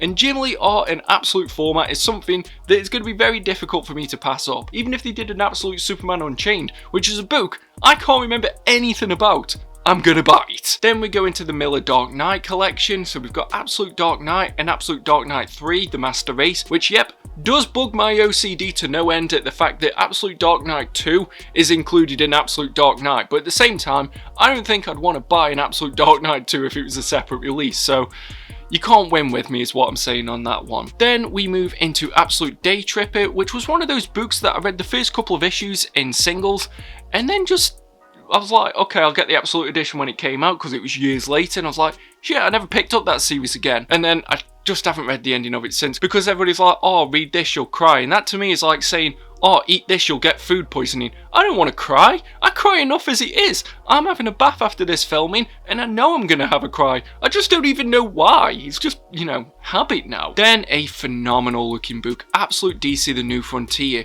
Darwin Cook's another one of those creators that everything he did should be in Absolute format. Give us an Absolute Batman ego. Give us the first part of his Catwoman. Where's the spirit? You know what I mean? Give us these in the Absolute format. And just give us a Jonah Hex Omnibus. That's why I did a couple of issues of that. We've then got Absolute Green Lantern Green Arrow. Absolute Green Arrow by Kevin Smith, which I think the contents of that are pretty much going to be included in that new omnibus. But I'm still going to keep both. Then a phenomenal book, a seminal one that I feel like everybody needs in their collection. Absolute Kingdom Come by the man himself, Mark fucking Wade. And of course, Alex Ross. The Absolute Edition is the only way to read that, and I'm very excited for that Absolute Justice reprint. We've then got Absolute Luthor Joker. Now, I really enjoyed Absolute Luthor. Joker was great until the end, and then it just got a bit too sadistic, which I know sounds a bit weird for a Joker book, but if you watch my review, you'll know what I'm talking about. Then, quite possibly my favourite Vertigo series of all time. I'm pretty much, yeah, I think it is my favourite. Preacher. As soon as they announced the Absolute format, I knew I was getting this, and I was not disappointed in the slightest. I think each volume pretty much came out at the same time that I finished each year of university, so I kept treating myself to each one, and there's just so many great memories with that. I've got plans to revisit that along with Transmetropolitan, but I'm going to talk about that in a moment. Now, a book that I pretty much got guilt tripped into buying, Absolute Scarlet, which is by Brian Michael Bendis and Alex Maleev. I haven't even opened it. I can't even remember what Scarlet's about, but during the pandemic, I remembered that there was a lot of local comic shops that were like, hey guys, we're trying to put our inventory online so that we can, you know, make sure that we can open up when we get back up and running. And I wanted to make sure that comic shops could come back once the pandemic was over. So I just panic bought this because I wanted to support my comic shop in some way. But I don't even know what I'm doing with that book. I don't know why I've got it. I don't know what it's about. And let's just be honest, I don't think they're making a volume 2 anytime soon. We've then got Absolute Superman 4 tomorrow. Don't judge me too harshly. Again, it was for the Jim Lee art, and because of the fact that somebody was selling it off for a ridiculous price. It was like 20 quid, which I thought was a sign because that was roughly how much I paid for Absolute Batman Hush. And it came new and sealed. I've unsealed it since because I wanted to see the art in that format. We've then got the 3 volumes of Absolute Swamp Thing, which I do keep meaning to go back. I started volume 1. I was enjoying it. It's just, it was very wordy, and at the time I just wanted a quick read to sort of recharge myself, because I think, what did I read before that? I think it might have been, yeah, it might have been Immortal Hulk, which just completely fried my brain. So yeah, I keep meaning to go back to Swamp Thing, but, you know, it's always there, and I like them. I like the way that the book feels. It's got a textured outside. Oh, it's a great book. I know I don't do Whale Watch anymore because it was just inviting people to complain at me all the time, but we've got Absolute Transmetropolitan Volume 2.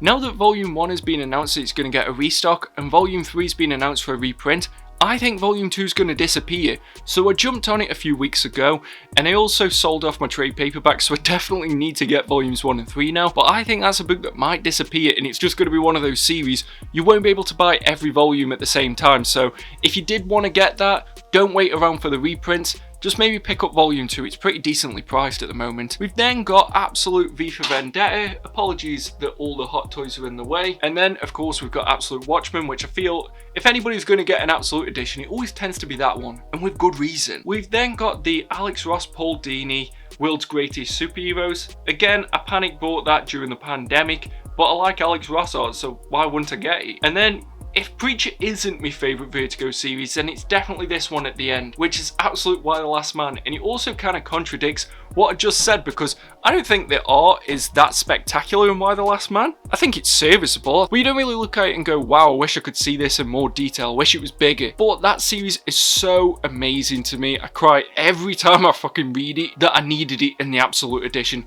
and you know what? I regret nothing. But now we're going into the Marvel shelves. I know a lot of people are looking forward to this one, but I think maybe I've got more DC books now than I do Marvel, which is quite surprising. I find Marvel was the one that I panic bought a lot of during the pandemic, but it does mean that I've curated this side of the collection a lot more to make sure that it's streamlined and just the books that I really like and want to keep on my shelves, and not just completing a set for the sake of completing a set. And I think for the most part, besides a few exceptions, I'm pretty much post the 80s Secret Wars.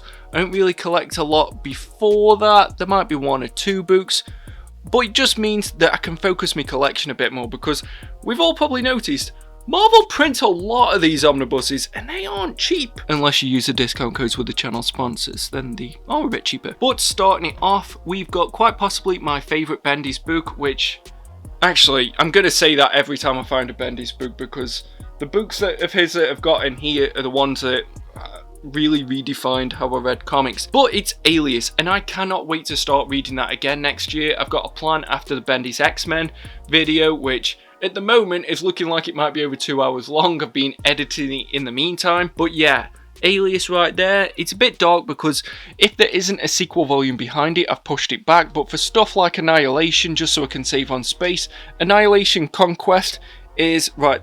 Can't see anything there. Okay, just trust me, Annihilation Conquest is behind that book. And same for like Avengers by Busiek and Perez, volume 2's behind it. But yeah, so we've got Alias by Brian Michael Bendis, great omnibus, recommend it. Always an Invader, which was, you know, an interesting read. I might end up selling that because I enjoyed it. It was good Zdarsky-ness, but I don't think I'd go back and read it again. And I think that's kind of a rule that I'm trying to set in place now. If I've read something and I don't really see myself reading it again, probably bin it off. But yeah, then we go into Annihilation. Got a big plan next year that instead of the season of events, I might just do a massive deep dive into the entire early noughties Marvel Cosmic Universe. So we're talking Annihilation, Conquest, Nova, Guardians. We're going to do War of Kings. I've got a big plan. If I can pull it off, I don't know. I might be dead by then. I drink a lot of energy drinks. But then we move into some of the Avengers books, and I think these might be the wrong way.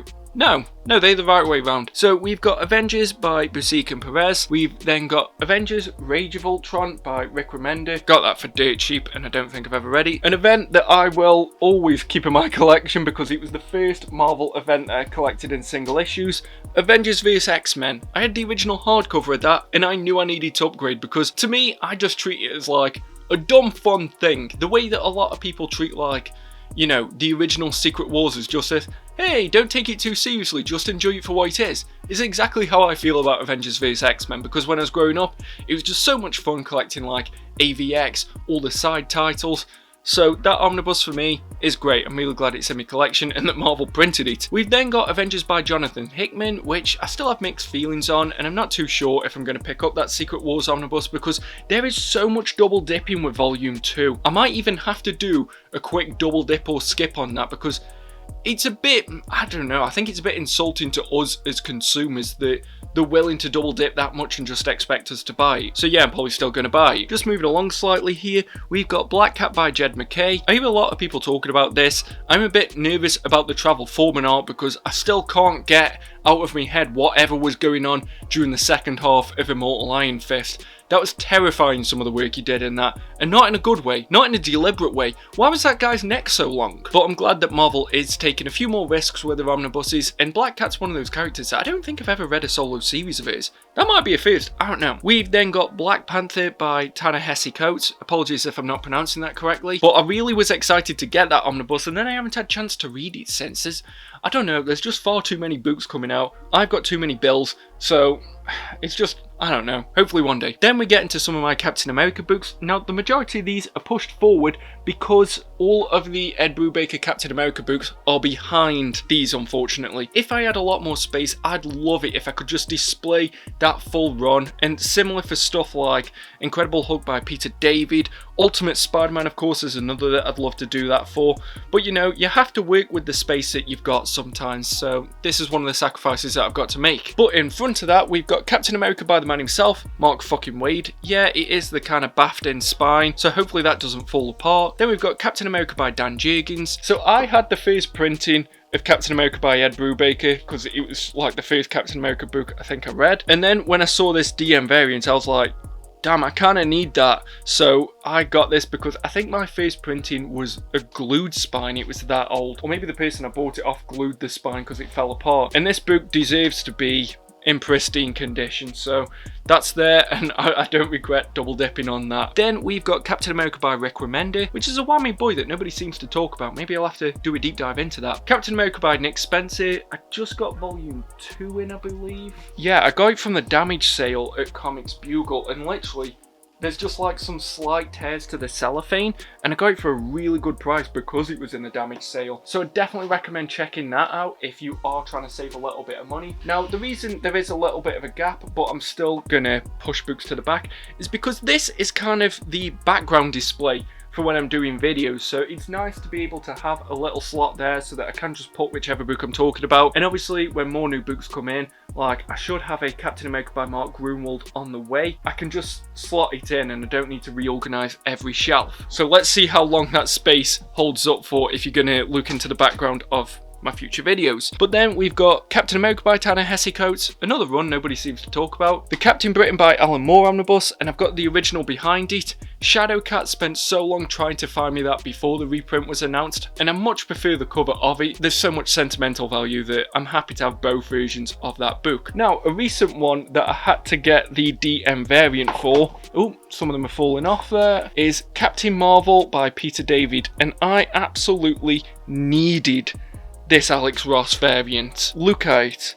That is phenomenal. I regret nothing. I'm going to have to go freehand here for this next part just because of how tightly packed everything is, so apologise if it's a bit shaky. But we're moving to some of the Captain Marvel books, starting it off with Captain Marvel by Kelly Sue DeConnick, and I got that from Zatu Games, and it came in pristine condition. I know they've been having some crazy sales at the minute, so buy with confidence, they do end up coming through. And also we've got Captain Marvel by Kelly Thompson. Is there like a rule that you can only write Carol Danvers if your name's Kelly? Like, what's going on there? But still, volume 2 should be coming out soon, and I'll probably pick that up. Then we have Civil War, the hardcover. I didn't realise he did it as just a standalone issue 1 to 7. I thought they all came in that bulky version with the script book, but either way, I'm happy to just have that. I'm such an apologist for that event, so I had to have it in the collection. Then we move into some of the Daredevil books, and I think besides the Silver Age stuff, I've pretty much got everyone that's out at the moment. I'm waiting on the Zdarsky one to get delivered, but it's en route. So I've got me little Daredevil PVC figurine there.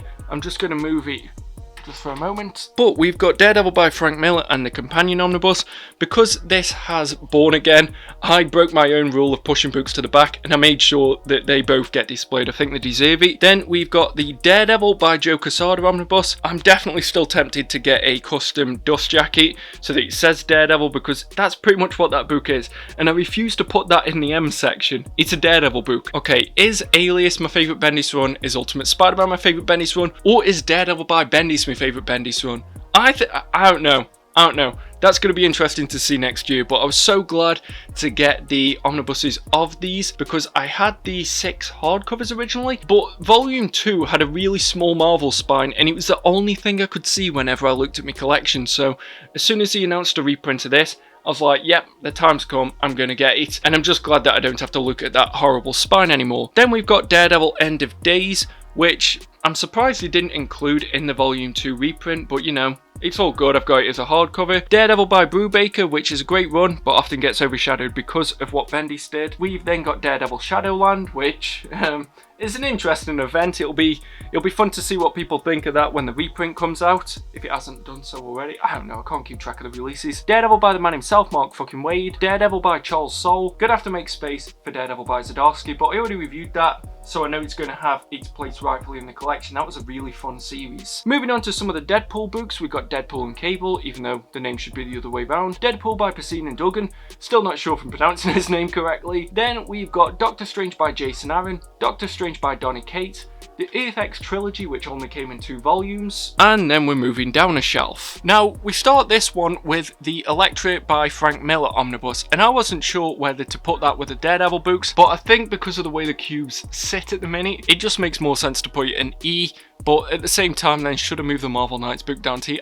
I don't know. But either way, we're starting it off with Elektra, then we move into some Fantastic Four books. We've got Fate of the Four, which I thought was outside of continuity, so that's why I put it at the beginning, but I recently learned that it wasn't. We've got Fantastic Four by John Byrne, which is one of the only sort of from that era books that I really have in the collection. Fantastic Four by the man himself, Mark fucking Waid. Might read that in time to get me hyped for the new movie next year. Fantastic Four by Mark Miller, which, considering how polarizing the guy is, don't hear a lot of people talking about that. Fantastic Four by Jonathan Hickman, which I really enjoyed until it had the 2 series, and then I don't know, I didn't enjoy the FF series as much as I did the Fantastic Four one. And obviously, it doesn't have an ending within it because of Secret Wars, but I think that's a bit lazy. Either include it in the book or just have an actual kind of satisfying ending, even if it isn't the full ending. Then I've got the Gwenpool omnibus, and you'll see I've also got the Howard the Duck by Chip Zdarsky book, and I was tempted to pick up the Unbeatable Squirrel Girl and kind of look at the almost comedic side that Marvel was taking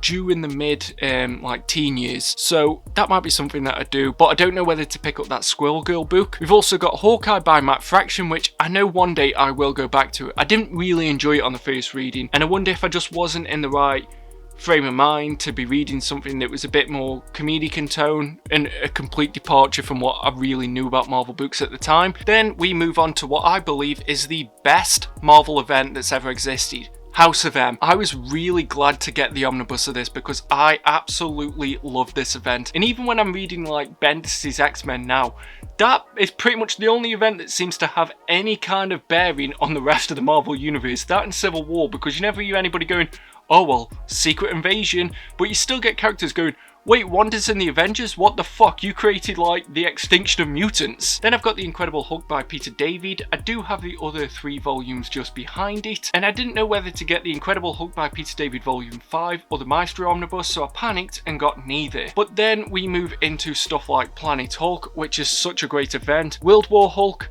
which is enjoyable but is nowhere near as good as Planet Hulk. Hulk by Loban McGuinness, which, you know what, is daft, but it knows it's daft and it's playing into that. It's not trying to be way more intelligent than it actually is, so I'm happy to have that one in my collection. We've then got the Infinity Gauntlet Omnibus. Now, I did have the other 2, but I just got to a stage where I was like, if I'm ever going to read these events, I'd probably read them on Marvel Unlimited, so I ended up selling them off just to make a bit of space in the collection, but I keep the main one still. Now, this is a recent buy that I've wanted for a while, but I just never seemed to pull the trigger when I saw it. But it's the Inhumans by Paul Jenkins and Jay Lee. Now, I read this very, very early on, and I don't think I really understood what was going on, but I just love the look of it, so when I saw that my friend was selling the deluxe edition, I made sure that I picked that one up. Now, we've got the Marvel Lightbox there, so it just adds a bit of flavour to the collection, but I'm just going to move it out the way so that you can see where my Invincible Iron Man by Matt Fraction omnibus would go, if I had one. But for now, we've still got some pretty decent Iron Man books and also the Dan Slott omnibus. So we've got Invincible Iron Man by Kurt Busiek, then we've got The Man in the Iron Mask, which was by Joe Quesada, I believe, Extremis, which I read a few months ago and just didn't do a review on, and it was just nice to enjoy something. He's got very much like a vibe, like a season of 24 is how I describe it. The Knights of Pendragon omnibus, which I felt I had to get because I'm British, and I get the feeling that's one of those books that will just disappear at some point and people will struggle to get it, but I've got a plan at some point, add this to the list of plans that I said I've got for videos, to do something about Marvel UK and all the books that came out as a result of that, what it meant for Marvel in general, and also for UK comics, so it's nice to have that in the collection. Loki by Kieran Gillen, not sure if I'm going to keep that one. The Colours trilogy by Jeff Loeb and Tim Sale, which I know I'm missing Captain America White, but that was printed after that book came out, I believe. Marvels by Busiek and Ross, which is a phenomenal book. Marvel Cosmic Universe by Donny Cates, Volume 1, and it doesn't look like we're getting a Volume 2 anytime soon. And then we've got Miracle Man. Now, I had to move some of the books around here just because of space. So then we move into stuff like the New Avengers. Oh wait, no, that's what's behind, I apologise. But we've got the Marvel Zombies, the Marvel Omnibus, and the Marvel Omnibus Returns volume, which I was very excited when they got announced for a reprint. I'm just going to sit down for a second. Yeah, I was very excited when this got announced for a reprint, so I'm glad they've got it there. Which cover did I get? I can't remember if that's DM variant or not. It might be standard. Then we've got Moon Knight by Houston Benson and Hurwitz, and I'm very excited for the Moon Knight by Jed McKay volume. I've got the hardcover of Moon Knight by Bendis and Malieve, which I can't wait to revisit that because I picked it up in single issues when I was just like, whoa, this is the coolest thing ever. He can think he's Captain America and Wolverine, but I don't think that might have aged as well. Then we've got the 7 volumes of New Avengers, but obviously the other 6 are behind these books, but volume 1's there. I don't really trust the omnibuses. They keep seeming to never do a volume 2, but I don't know if they did. What a upgrade. I don't really know. By the way, I needed to make sure that I had that in my collection. We've then got Namor by John Byrne and Jay Lee. And we've also got Oz, which I mostly got for the Scott Young art. Then moving into this cube that's quite difficult to get to, we've got my Punisher books. And also we've got Predator and Predator Volume 2, which is just behind it. But yeah, we've got Punisher by Garth Ennis, Punisher Max by Garth Ennis. If we just look there, we've got Punisher Max by Jason Aaron, Punisher by Rick Remender, Runaways by Brian Michael Bendis, and the Savage Avengers, which I went in heavy on saying like, oh, this is going to disappear out of stock immediately, because I really thought it would with the whole Conan license thing. I just doubt they would be able to do a reprint if people don't get it when they want to. But then moving down a shelf, apologies if I seem like I'm rushing, I can just tell I'm losing my voice. Been having a lot of issues with that recently. But yeah, we're going into the S section. Starting it off, we've got Secret Warriors, which I was planning on reading last year for the Hickman readathon that I was doing, but I just didn't get a chance to. Maybe I can come back to it. Then we've got She-Hulk by John Byrne, She-Hulk by Dan Slott, She-Hulk by Peter David, and I can't believe that there's already so many She-Hulk volumes. Like, I'm happy. Silver Surfer by Dan Slott, which I was really happy got a reprint because I completely missed out on the original printing. Then we go into Spider-Gwen, and behind that I've got Spider-Gwen Go Spider, and I think there was 3 covers for this one, and I think with both of these books I got DM variants. Yeah, I went DM variant with both of these, and that just really looks like Emma Stone to me. Like, I think that's probably why I bought it. But yeah, really glad with both of those volumes. And then we start to move into the Spider-Man books. Kicking it off, we've got Spider-Man by Roger Stern, which is a very whammy boy. And then we've got the deluxe edition of Spider-Man Kraven's Last Hunt. We then move into some of the 80s, 90s era. So we've got Spider-Man by Michelini and Todd McFarlane. And then we've got the standard Spider-Man by Todd McFarlane volume. Yeah, it was this one that I got the DM variant for. And I also got the separate cover because they redistributed it with the right one, literally right here. So I keep meaning to put that on, but then obviously time just gets away from us all. Then we've got the Untold Tales of Spider-Man, and we take a bit of a leap and go into the 2000s era. So stuff here, we've got the JMS volume, and I've got volume 2 behind it, but I've got the Pandemic edition where it had the flat spine, which really angers me to this day, but still I needed to make sure that I got it. And this was new just in. I'm sure a lot of people are picking this up, or maybe they're saying they're not and then they will anyway, because that just seems to be the thing to do with any books that came out from the era when I actually liked comics. I mean, if you go online, that seems to just be the case. But yeah, it's Spider-Man Brand New Day. I hope they print all of this. I am fully ready for that, and I hope they do stuff like the Gauntlet and just give us everything. Spider-Man Worldwide, I'm ready for it. And part of that is because of the next book, which is the Superior Spider-Man, which I really enjoyed when I went back to it last year, I think. And I definitely recommend that, even if you don't want to read all of Brand New Day and everything like that. That is a very special Spider-Man story. Then we go into Spider-Verse Spider-Geddon. Read the first part of it for the season of events last year, and I quite enjoyed it, but it looks like I'm completely in the minority with that one. Then we go into some of the sort of other alternate Spider stories. So we've got Spider-Man by Chip Zdarsky. Which cover did I get for that? I think I got the ketchup variant. Then we've got Miles Morales The Ultimate Spider-Man, which I didn't know whether to put in the Ultimate Spider-Man section, but because Spider-Man's the biggest word on it, I don't know, my brain just went, yeah, put it there. And obviously because the next one is Spider-Man Miles Morales. Them two are pretty much a volume 1 and 2 because they got reprinted as a volume 1 and 2. So I've put them there and, you know, I don't lose that much sleep over it. We've then got Spider-Man 2099 volume 1. I do need to pick up volume 2, but it's just, everything's just money, ain't it? And then we start to move into some of the Star Wars books. Starting off with Star Wars The Old Republic volume 1. I'm not sure if there's been a volume 2 announced for that, but I know a lot of people were looking for that book, and I want to do a deep dive into a lot of the Star Wars stuff. I've got some real big plans for that. We've also got Rise of the Sith, which, that's just my era. I really like the prequel trilogy because those were the films that I first saw in cinema, and I like that that's now getting a bit of a renaissance, that it's okay to like the prequel trilogy. It's the sequel trilogy you're not allowed to like. But you know what? Maybe in 10-15 years, it'll be okay to like the sequel trilogy too. Your time's gonna come, but in the same way that prequel fans had to put up with a lot of shit, this is just that dark era for sequel era fans. But then we've got Darth Vader by Charles Soule, which, again, I'm completely in the minority. I thought the one by Kieran Gillen was far better. I think the art was better, I think the story was more cohesive, but a lot of the Soule Omnibus just felt like a bit of a waste of time, especially considering the era that it was in. But it's still a good book, it's just, I don't know why everybody seems to rate that so much higher than Kieran Gillen. We've then got Star Wars The Empire Volume 1. I'm not too sure why I picked that up, if I'm honest with you, and I might end up selling that, but I don't know. I might have to have a look which stories are in it. We've then got Star Wars by Jason Aaron, Star Wars by Kieran Gillen, Star Wars Dr. Aphra, and I still need to pick up Volume 2, Star Wars by Kieran Gillen, Star Wars The New Republic Volume 1, which I only picked up because I want Volume 2, which recently came out, because I really finally want to jump into the Dark Empire trilogy. So that's one of them necessary evil volumes where I'm probably not going to read anything out of it, but I can't be stuck with a Volume 2 on my shelf. This isn't like the Transmetropolitan situation where I know I'm going to get 1 and 3. I only want the stuff that's in Volume 2, and sometimes a custom dust jacket can cost more than just picking up the book that you don't want in the first place. And in front of them, because I don't know, they just look good there, I've got Colossus fighting Juggernaut, who are two of my favourite X-Men characters. We're then going into this more hidden cube, which is the Thor books. Yeah, this is entirely Thor. Good on you, mate. So starting it off, we've got Thor by Walt Simonson, The Mighty Thor Heroes Return Volume 1 and Volume 2. Now I love Volume 1, but I think it dropped off a bit during Volume 2. A book that I was very excited got reprinted and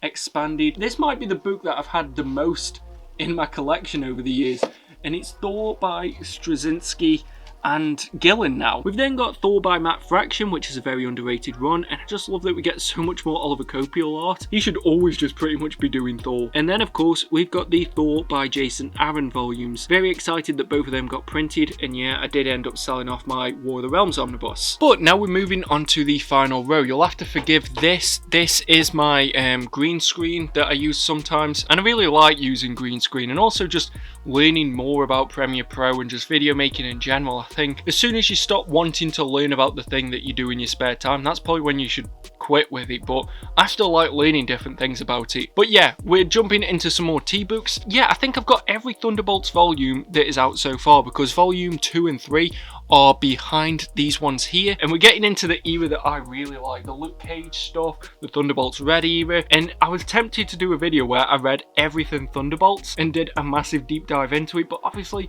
I feel like sometimes I've got too many big ideas but not enough time to do them, so you guys are kind of going to have to tell me which ones you really like the sound of more than others, and I can focus on them. But one that without question I'm going to review completely next year is Ultimate Spider-Man, the first series that I ever read that is finally pretty much complete now in the omnibus format, and I'm just so glad that the Ultimate line is getting that love and attention in the same way that the prequel trilogy is. And you know what, I'm willing to collect as much as I can of the Ultimate line. So we've got the Ultimate, I haven't picked up the Ultimate Jonathan Hickman universe book just yet, but I still do really want it. Ultimate X-Men, I was very excited that Ultimate Fantastic Four got announced. I think there is some really good stories at the beginning of there, but this is my era, this is my jam, so In a similar way to the fact that I'll pick up anything that says New 52 on it, I will pick up anything from the Ultimate Universe. Then we've got Uncanny X-Force, which I read a bit of a few years ago, really enjoyed it, but I was reading a few series at the time. Keep meaning to come back to that because I know it's one that a lot of people love. Then oh no, one of my Beetleborgs fell over. I'm just going to turn the camera this way. I love my figure art Beetleborgs. They were a set that I'll probably never sell just because of how difficult they were to get. Starting this cube off, we've got Venom by Donny Cates, which I reviewed last year, and I'm really glad that I got that volume rather than like King in Black Omnibus as well and stuff like that. I had Absolute Carnage and I'm trying to sell it off at the minute, but that Omnibus kind of made all of them books obsolete. And in a way, that's the reason why I don't buy everything on release now anymore. Then we've got War of Kings, and I've got the prequel and the Aftermath volume just behind them. Weapon X The Return, which is a book that I got for about 20 quid. And I don't think I'm going to read. Maybe I'll try and sell that off at some point. Wolverine by Mark Millar, which I'm surprised that hasn't got a reprint just yet. Absolutely love Old Man Logan, and I do hope they do an Old Man Logan volume at some point, the one with the Jeff Lemire series. But then we've got my Wolverine trilogy. Now, because these aren't labelled Volume 2 and Volume 3, I'm happy to just have them displayed on the shelf like that, and I think they look great together. Really glad that I got all three of them in the collection, and that, you know, hopefully people will be able to get them soon because I think some reprints are coming out. We've then got X-23 and All New Wolverine right there. I got the DM variant of All New Wolverine so that it's got her black and grey suit on, but yeah, love that variant. That was the only way I was going to go with that one. And then we've got another Necessary Evil volume because it's X Factor by Peter David. Now, I only wanted the like stuff that's in volume 2 onwards, and I'm glad they've revealed that there's going to be a volume 4, because I only really wanted the stuff that's in volume 2, 3 and 4, because that was one of them series that I read random single issues of, and I never got to read the full thing. But I know the first part doesn't really have a lot to do with that, but again, I don't just want a random volume 2, 3 and 4 on my shelf, so I had to get volume 1, unfortunately. Well, maybe there's some good stories, maybe I'll give them a chance. Then we move into some of the X-Men books. Now, I know this might be blasphemy for a lot of people, but I sold off my Uncanny X-Men omnibuses because they were taking up a lot of space, and also the spines are really annoying, and we were getting into that either where there's so much double dipping, and I just thought to myself, if I'm going to get to the stage where I want to do a full read through of Uncanny X-Men, it's probably going to be digitally. But because the mapping on the event omnibuses, especially with the X-Men books, is normally quite good, I have kept quite a few of these. It's just the main Uncanny X-Men volumes that I haven't, because like I said, Marvel Unlimited's doing quite a good job for me. There's one of the only Lightning Collection figures that's still out and about at the minute. But yeah, so we've got X-Men Mutant Massacre. I think I'm pretty happy with the event omnibus itself. We've got For the Mutants, Onslaught, Inferno, Age of Apocalypse. But yeah, so we've got new X-Men, which I'm going to be reviewing hopefully later this year, maybe early next year. Astonishing X-Men, which, you know, since I started filming this room tour, it's been, you know, we had the news that John Cassidy's unfortunately passed away, and I think that book is such a testament to his creativity and just the skill that the man had, and hopefully it's one of them that's going to be immortalized forever just because of how great of a book that is. We do have the White Suit Magneto, which, you know, now that I'm reading the Bendis volume, I'm like, hey, I can get this in a video finally. He can be in a video now. Shadowcat got me that early on when we were going out, and I just really like that suit design. We've then got X-Men Grand Designs, the Young Avengers Omnibus, which I am so glad that they printed that out in the way that they have, so that it includes everything, including Children's Crusade, because that was a book that I just could not get my hands on, but I did have the hardcover of the original series, so I was super pleased when that book came out. And we've also got Young Avengers by Kieran Gillen, which, let's be honest, is smaller than some oversized hardcovers, but, you know, that omnibus tax is going to run us high. Then we come to this queue, which is the last one in the Marvel section, and you can also see some of the crap on my floor, but it is my Conan cube, and we've got a few volumes of the original Marvel years and Savage Sword of Conan.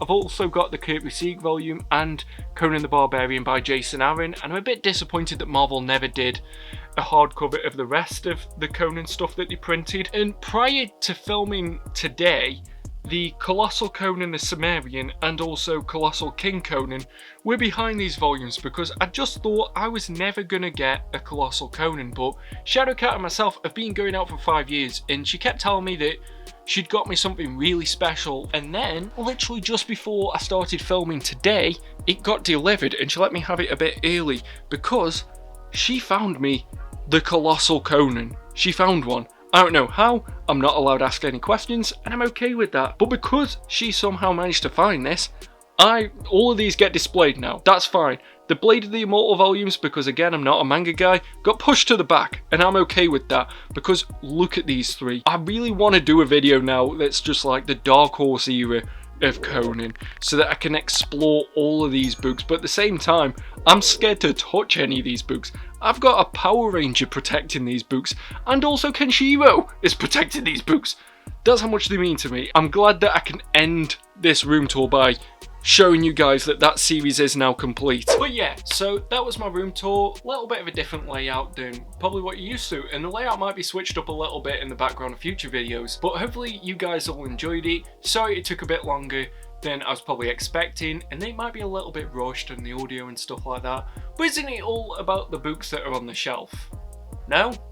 Ah, crap. But yeah, thanks for coming along with me on it. Hopefully you guys have enjoyed it, but until next time, just make sure that you stay safe and stay mad, all you dogs. We're both. See you at the next video.